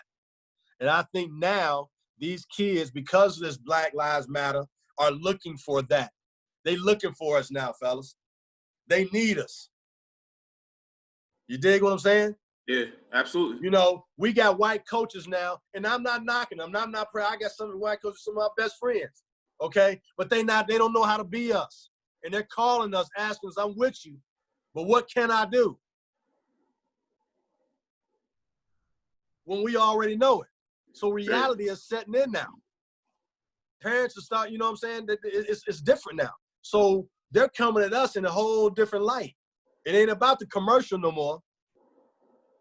We done been bamboozled. We're tired of being bamboozled. So we just got to be prepared to be straight up and stay who we are as black men. So when these kids do come to us, because they do need us, they with us up until they go to college.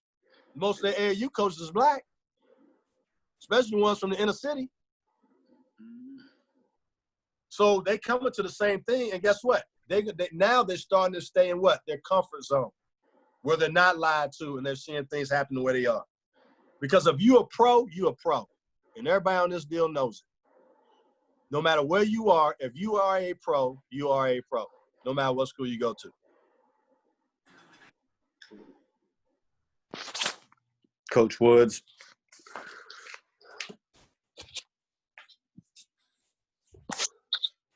It's Coach McCall, Sacramento High School. Can you hear me? Yes, sir. Just want to ask you about program building and what you've done at the previous places you've been to build the fan base. Obviously winning, and selling yourself gets people there. But what have you done to, nurture relationships, build relationships, and get the community and the student base to really want to support your programs? Well, you just got to go out and meet and greet. But the main thing is, excuse me, fellas, because my phone's going dead. I got to get my cord. The main thing is not only do you want to win. I learned this from Rick Pitino, and now John Calipari is doing it. You got to make it attractive. You got to make it so that people want to be a part of it. Not winning is one thing, but an attractive product takes you a lot longer. It creates more excitement. And I think that comes with style of play. Right. And that makes exciting. That's what I really, try to bank my deal on, is try to make my style of play as attractive as possible to make it fun to watch. And so when you're winning and you're fun to watch and your players got the same enthusiasm you do and they pumping their fists and all that, and guess what? It becomes contagious to the crowd. And then now it's a love affair. That's a great answer, Coach. Thanks so much. All right. Coach Woods, how's it going? This is Deontay Ferguson over at Tusculum University. What's up, D? Man, all's well. How you doing? Doing the best I can with what I got. I feel it. So I was obviously at Moorhead as a player and as a GA, and then I got the chance to play under Ronnie Arrow for a year before he decided to retire. What are some things that you would say, you took from that you took from him as a young coach, working under him that you continue to implement in your coaching philosophy now today? Well, first of all, being organized and really sticking to your guns. When I first got there, and then also paying attention to everything in your program. But when I first got there, he ran this deal, defensively. I couldn't stand it. He didn't like pressuring the basketball, which I come from Rick Pitino. We press. You better get to that midline. You know about that midline.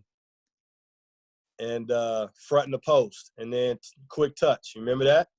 Playing for him? Yeah, for sure. Huh? For sure. And by the time I left him, and when I first got my head coaching job, I went to that. And most of my teams every year have been one of the top teams defensively. And I challenged my guards because I switched 1 through 5, and he did too. So my guards are down there, fronting the post, fighting, and I still expect them to do what? Block out the big guy and try to get a rebound. So that's the mentality. He just created a tough, hard-nosed mentality. And I saw how he pushed guys, and I took that more so than anything else. And tell you what, Ronnie Arrow was the first coach to let me be, who made me realize that I could be really good in this business because he let me grow. He let me be a part of things, took some of my ideas, and he let me show my enthusiasm and passion in practice. Appreciate it, Coach.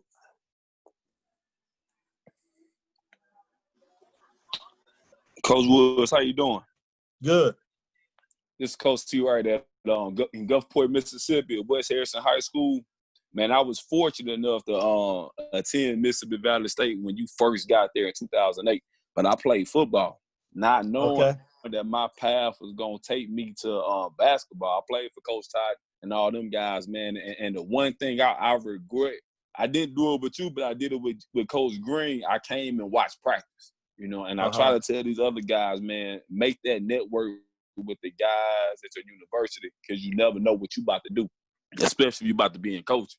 But how can you help a guy I'm a high school coach and I'm trying to get into the college level? What is your advice for that?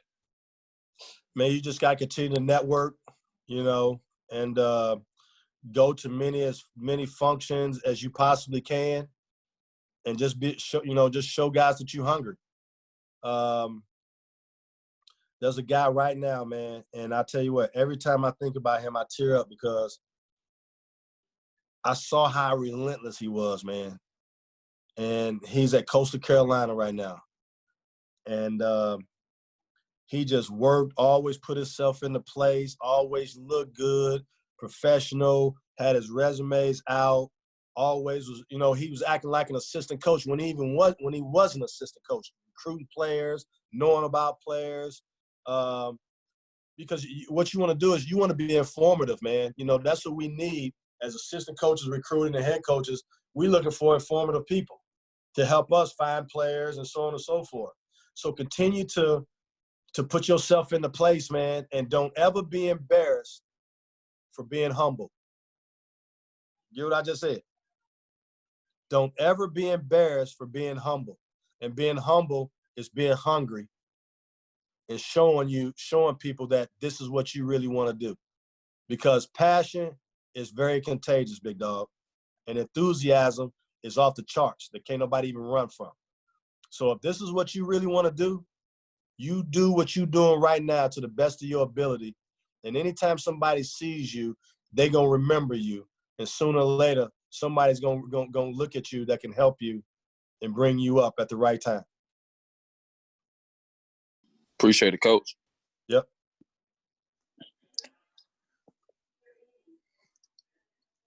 Man, Coach Woods.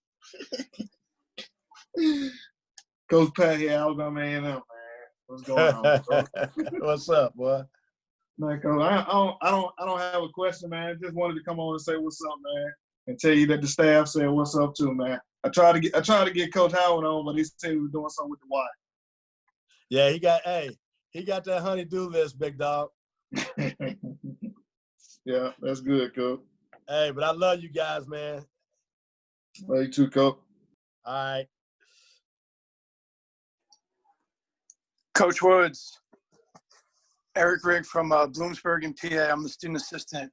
So, like, you talked about, like, your players and constructive criticism earlier.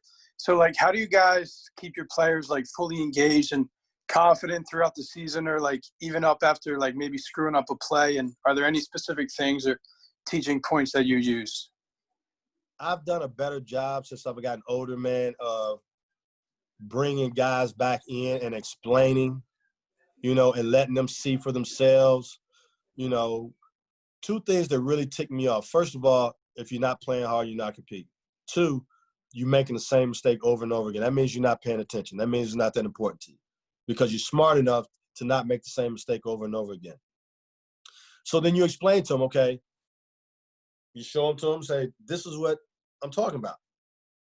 And I've gotten better at that, you know, of coming back afterwards, not right back, you know, because you want them to feel a little bit, and then come back and say, man, do you understand what I'm saying? Do you understand? You know, and make them accountable, and you know, when they know, yeah, coach, you're right. So now, when you do it the second time, you ain't really got to yell at them no more. All you got to do is give them, you know, look at them strange or something like that, and they're gonna look like, you're right, coach, I got you. You know, so you just got to be consistent with it, but you got to communicate more, you know, because by the time we got to college, shoot, we were coached hard. So we knew what not to do, know if the coach was going to demand this or, you know, put up with this, not put up with that. These kids now don't know what you put up with or don't put up with anymore, you know, and you got to explain the whole time. But your expectations and your demands cannot waver. Thank you. You're welcome. Coach Woods, how's it going, fam? Good. Dre Gray, UNC Greensboro. Yes, sir. Yes, sir. I see this year you guys are number 34 in the country in home court advantage and number 1 in the SWAC. What do you attribute that to? Well, like I told you before, you got to have a product, man. You know, win is one thing, but shoot, it's got to be fun to watch, you know. And, you know, sometimes, man, let me tell you something. Dennis Rodman is probably the smartest man in the world. You want to know why? Because acting crazy and doing something sells, man. And you got to have something that's attractive. And you can't be stoic over there and your teams can't play stoic. You got to have – your team has got to have a passion and enthusiasm, which brings everybody else to it, man. So –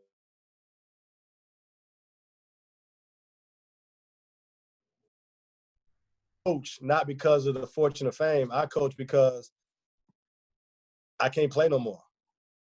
And I'm so competitive that I want to beat you and your coach at making my guys better and what we do better than what you got your guys doing. So that's my method to my madness.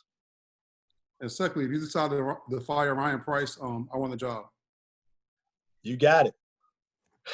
But Man, I don't know about that. You gonna have some competition for that spot. You know I got to play. I'm good, man. Let me tell y'all something, man. And Ryan and Coach Maddox are attest to it, man. You know what I mean?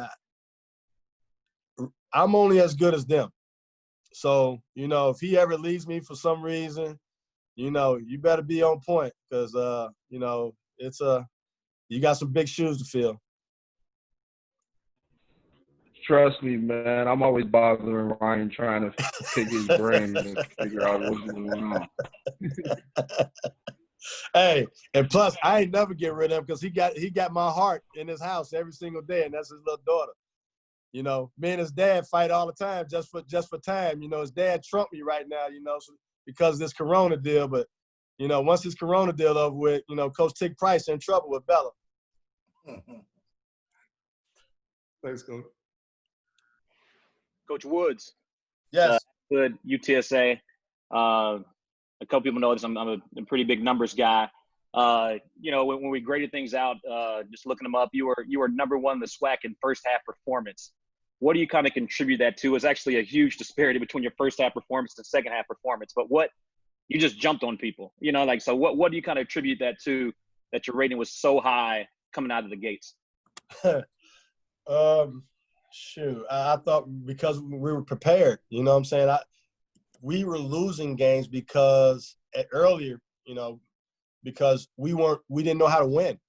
We were young. As a team, we were young, you know? So when you put 2 Division I transfers in with 5 junior college kids and 4 high school kids, none of them have really, the 2 transfers really didn't play where they were. The junior college kids never played Division I basketball. Yep. And the freshmen are wet behind the ears, don't know how to win at this level. Yeah. You know, so that's why we were tanking at the end. We didn't know how to finish. We didn't know how to win. I got you. That makes you sense. know, we were playing hard enough and everything like that, but then we will sizzle out towards the end. And then once after the 3rd game in the league, we found out how to win, and we know how to sustain.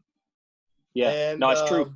That's true. You guys dropped 9 straight, and then you guys won 14 out of 16. So no, I like I said again, everything that you said, your profile matches your rebounding. You guys, are always the top in rebounding. Then if you start looking at the scores, we didn't lose no less than you know, we didn't have we only had 1 game at that time that we lost. I mean, we went under double figures. Yep. No, I know. You're everything you said about your profile, how it lines up with the analytics. So again, whatever you're saying, and some people that don't always happen. So you're that kind of dude. I appreciate that. That's authentic. Coach Wood, Coach Price. About Adam Hood. Adam Hood might be the best analytic dude in the country. He'll probably be able to give you some numbers going throughout your whole head coach career. Here by the time we're done tonight.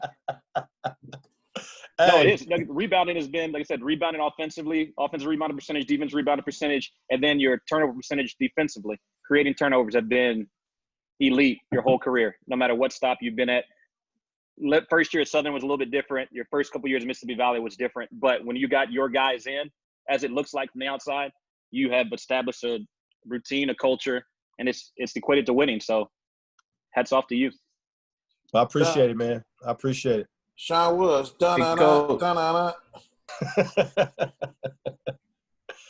Okay, guys, we're gonna go ahead. We got about 2 more questions left for Coach.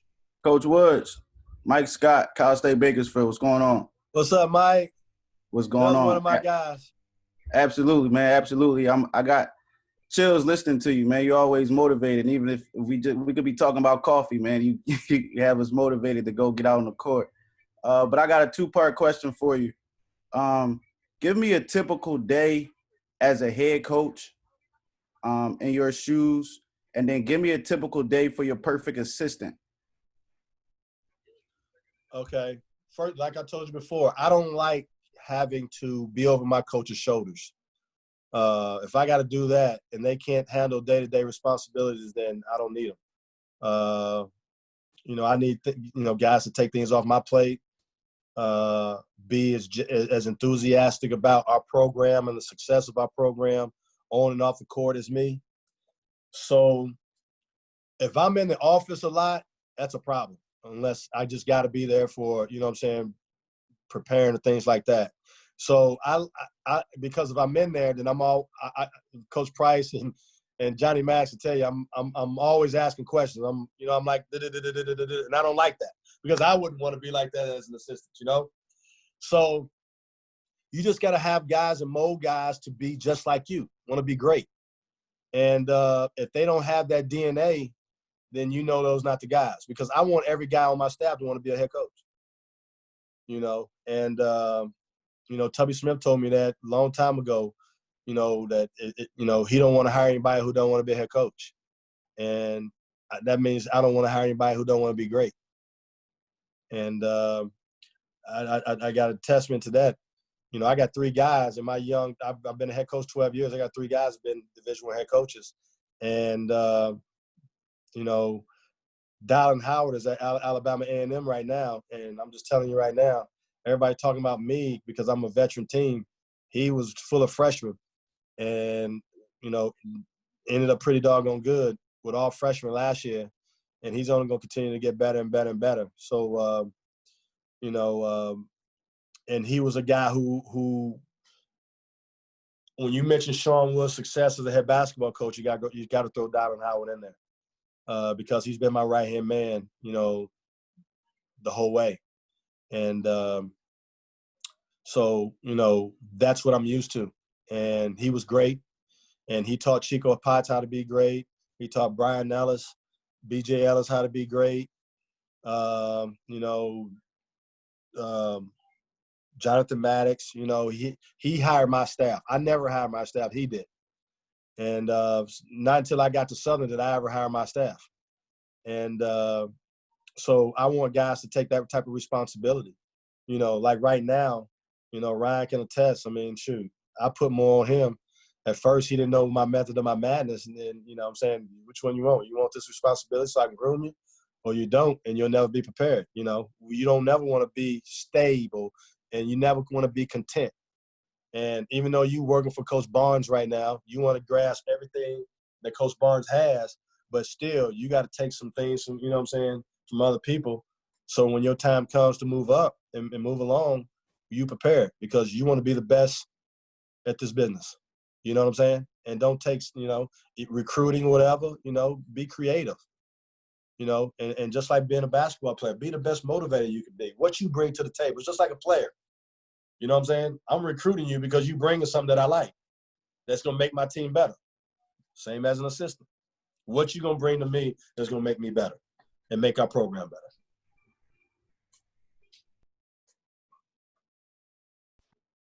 Got time for one more question. Coach Woods, my name is Caleb Cooper. I'm an assistant at the Westtown School. I just wanted to kind of ask you on what you've been doing over quarantine to kind of improve your craft. What are some things that you've been doing as professional development resources to kind of get you better prepared moving forward in your career? Man, I'm talking to other coaches. Me right now, it's more, you know, I watch NBA a lot. I get quick hitters from them. But what I'm actually doing now is I'm going back and looking at documentaries and books on different things, you know, to motivate not just my players but my staff, and not only that, but administration to get everybody on the same page. Because being a head coach sometimes, man, you guys missed it. It was a beautiful thing. Coach Tick Price can attest to it. We had, I think, 89 of all the 91 head black coaches, Division I coaches in America on one Zoom call. And when you become a head coach sometimes, fellas, it can be lonely. And what I mean by lonely is because you feel like you got to set the example and set the tone every day, and you don't want to miss because you don't want to lose that respect and that culture, and you don't ever want to show a sign of weakness. But we're human too, and you know, I had to call Coach Tick Price the other day and just lean on him a little bit. You know what I'm saying? Just because of some things that I'm going through that you guys wouldn't even think about. You know, you just think about, you know, Sean was this hard-nosed, tough guy, you know, so and so and so. But, you know, there's some trials and tribulations that I go through too, and every head coach or coach, period. But you got to be able to be human, and you got to stay very humble and feel like you ain't good enough. Every day I feel like I ain't good enough. So I'm always on the edge of trying to be better. And that's just the way I go about it. You know, I'm scared. You know, I come from, you know, the streets of Gary, Indiana. And, you know, old winehead told me a long time ago as a kid. You know what I'm saying? He said, you keep doing what you're doing, but always remember, you just a slip on a banana peel for bringing your ass back to where I am. And I'm just trying to keep my head grounded and straight, straight to the ground, making sure that I don't slip on that banana peel. Appreciate it, Coach. Yep. Coach Tick Price, I got one deal for you. You can sum this up, and then Jonathan Mattis. Coach Woods, Coach. I'm gone? gonna tell you, Tick Price been asleep for about an hour now. Okay. He got curfew. Johnny B, you still on? Yes, sir. Just, if all these guys, they're inspiring assistant coaches. You're Price, Price, they know Price because they talk to him every day. Every week. Just if you had to sum up, if all these guys want to know, okay, what is it about Sean Woods? You work for me just as much as Coach Price has. Go ahead and sum it up as much as you can of what it's like and the method of my madness and what you learned with me and since I've been gone.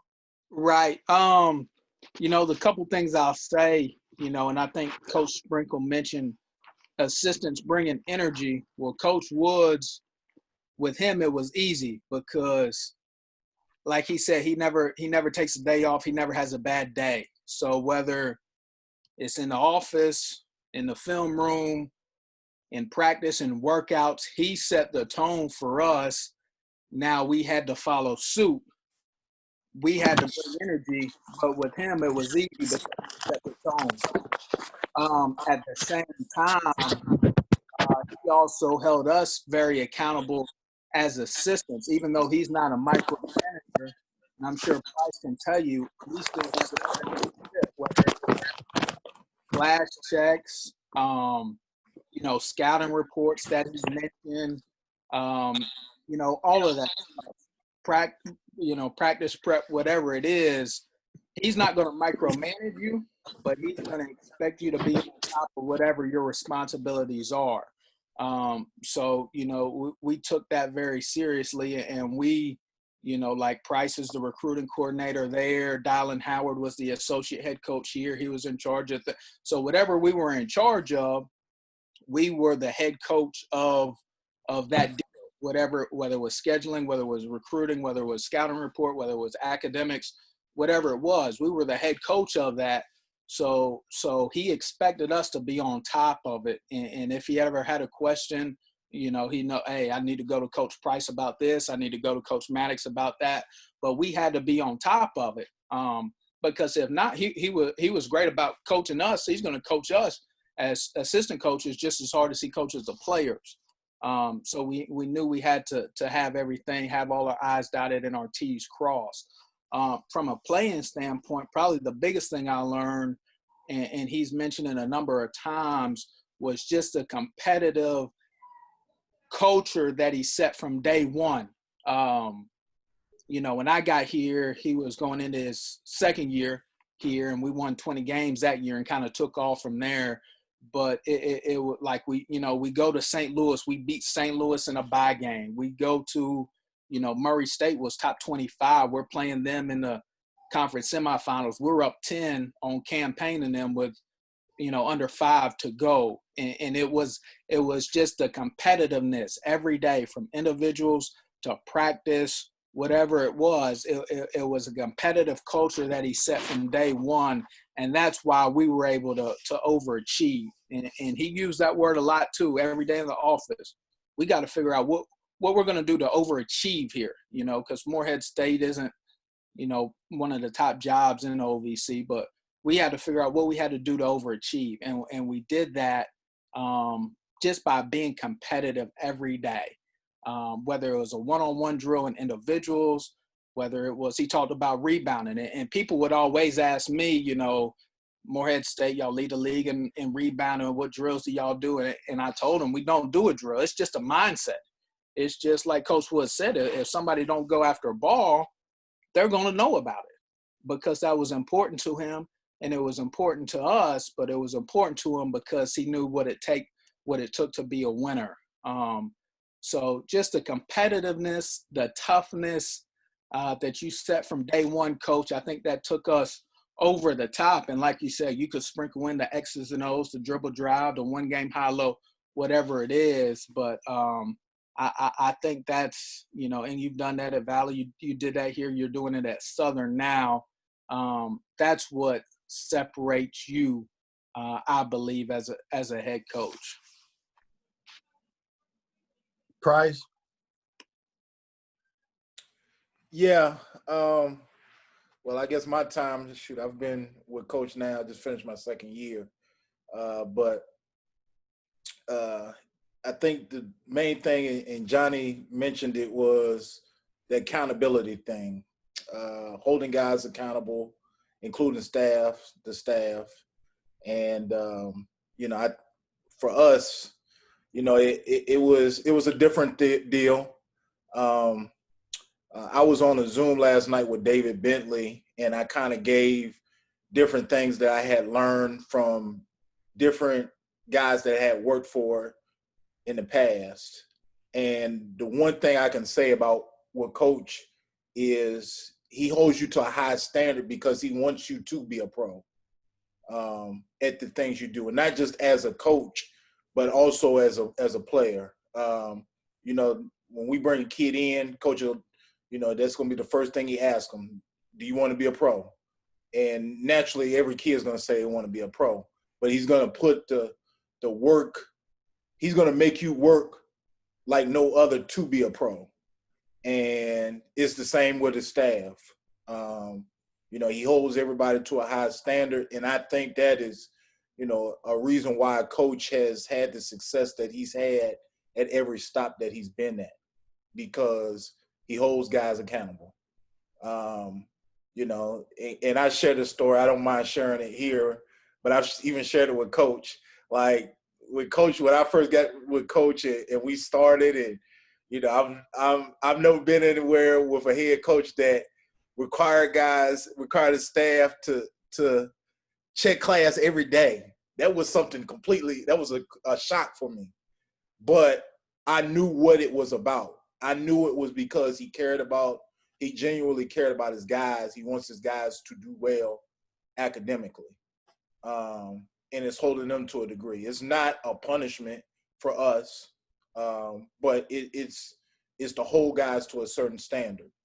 And that's the main thing with Coach. Like, you know, I just think he's a guy that just genuinely gets it and wants to do well and does do well.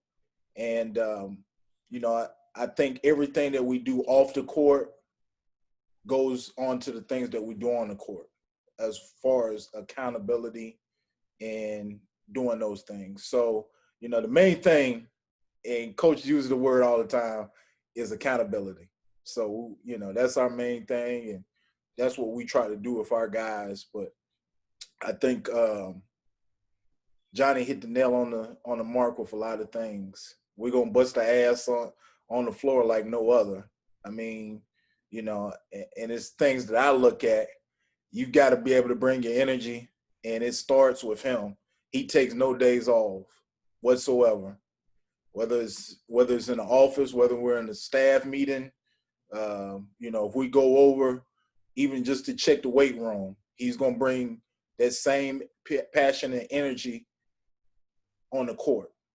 So, and that's the thing that trickles down. We bring it every day. We got to bring it every day. There's no days off. If you got a shitty day going into the day or going into practice with coaches or players, you got to put that shit to the side. So, you know, it's been a pleasure working for Coach over the last 2 years. And I'm not just saying it because he's on here. I think I said it last night for anybody that was on David's platform. But he's allowed me to grow more than just about any other coach that I've ever worked for in my 13 years as a coach. With that, fellas, I appreciate y'all listening. You know, Coach Price got my number on this deal. My number showing on this thing, right, Coach? No, but I can put it in for you, Coach. You guys have any questions, man? Need some advice, anything like that? Don't hesitate to give me a shout, man. We all in this thing together, you know. But you know, you're gonna be rewarded if you just, you know, lose yourself in what you're doing, trying to be the best that you can be in this profession and doing it the right way and sticking to your guns. I got my chaplain on. Tommy, you on? I am. I'm here. I'm here. Okay, we're gonna close the thing out with a little prayer.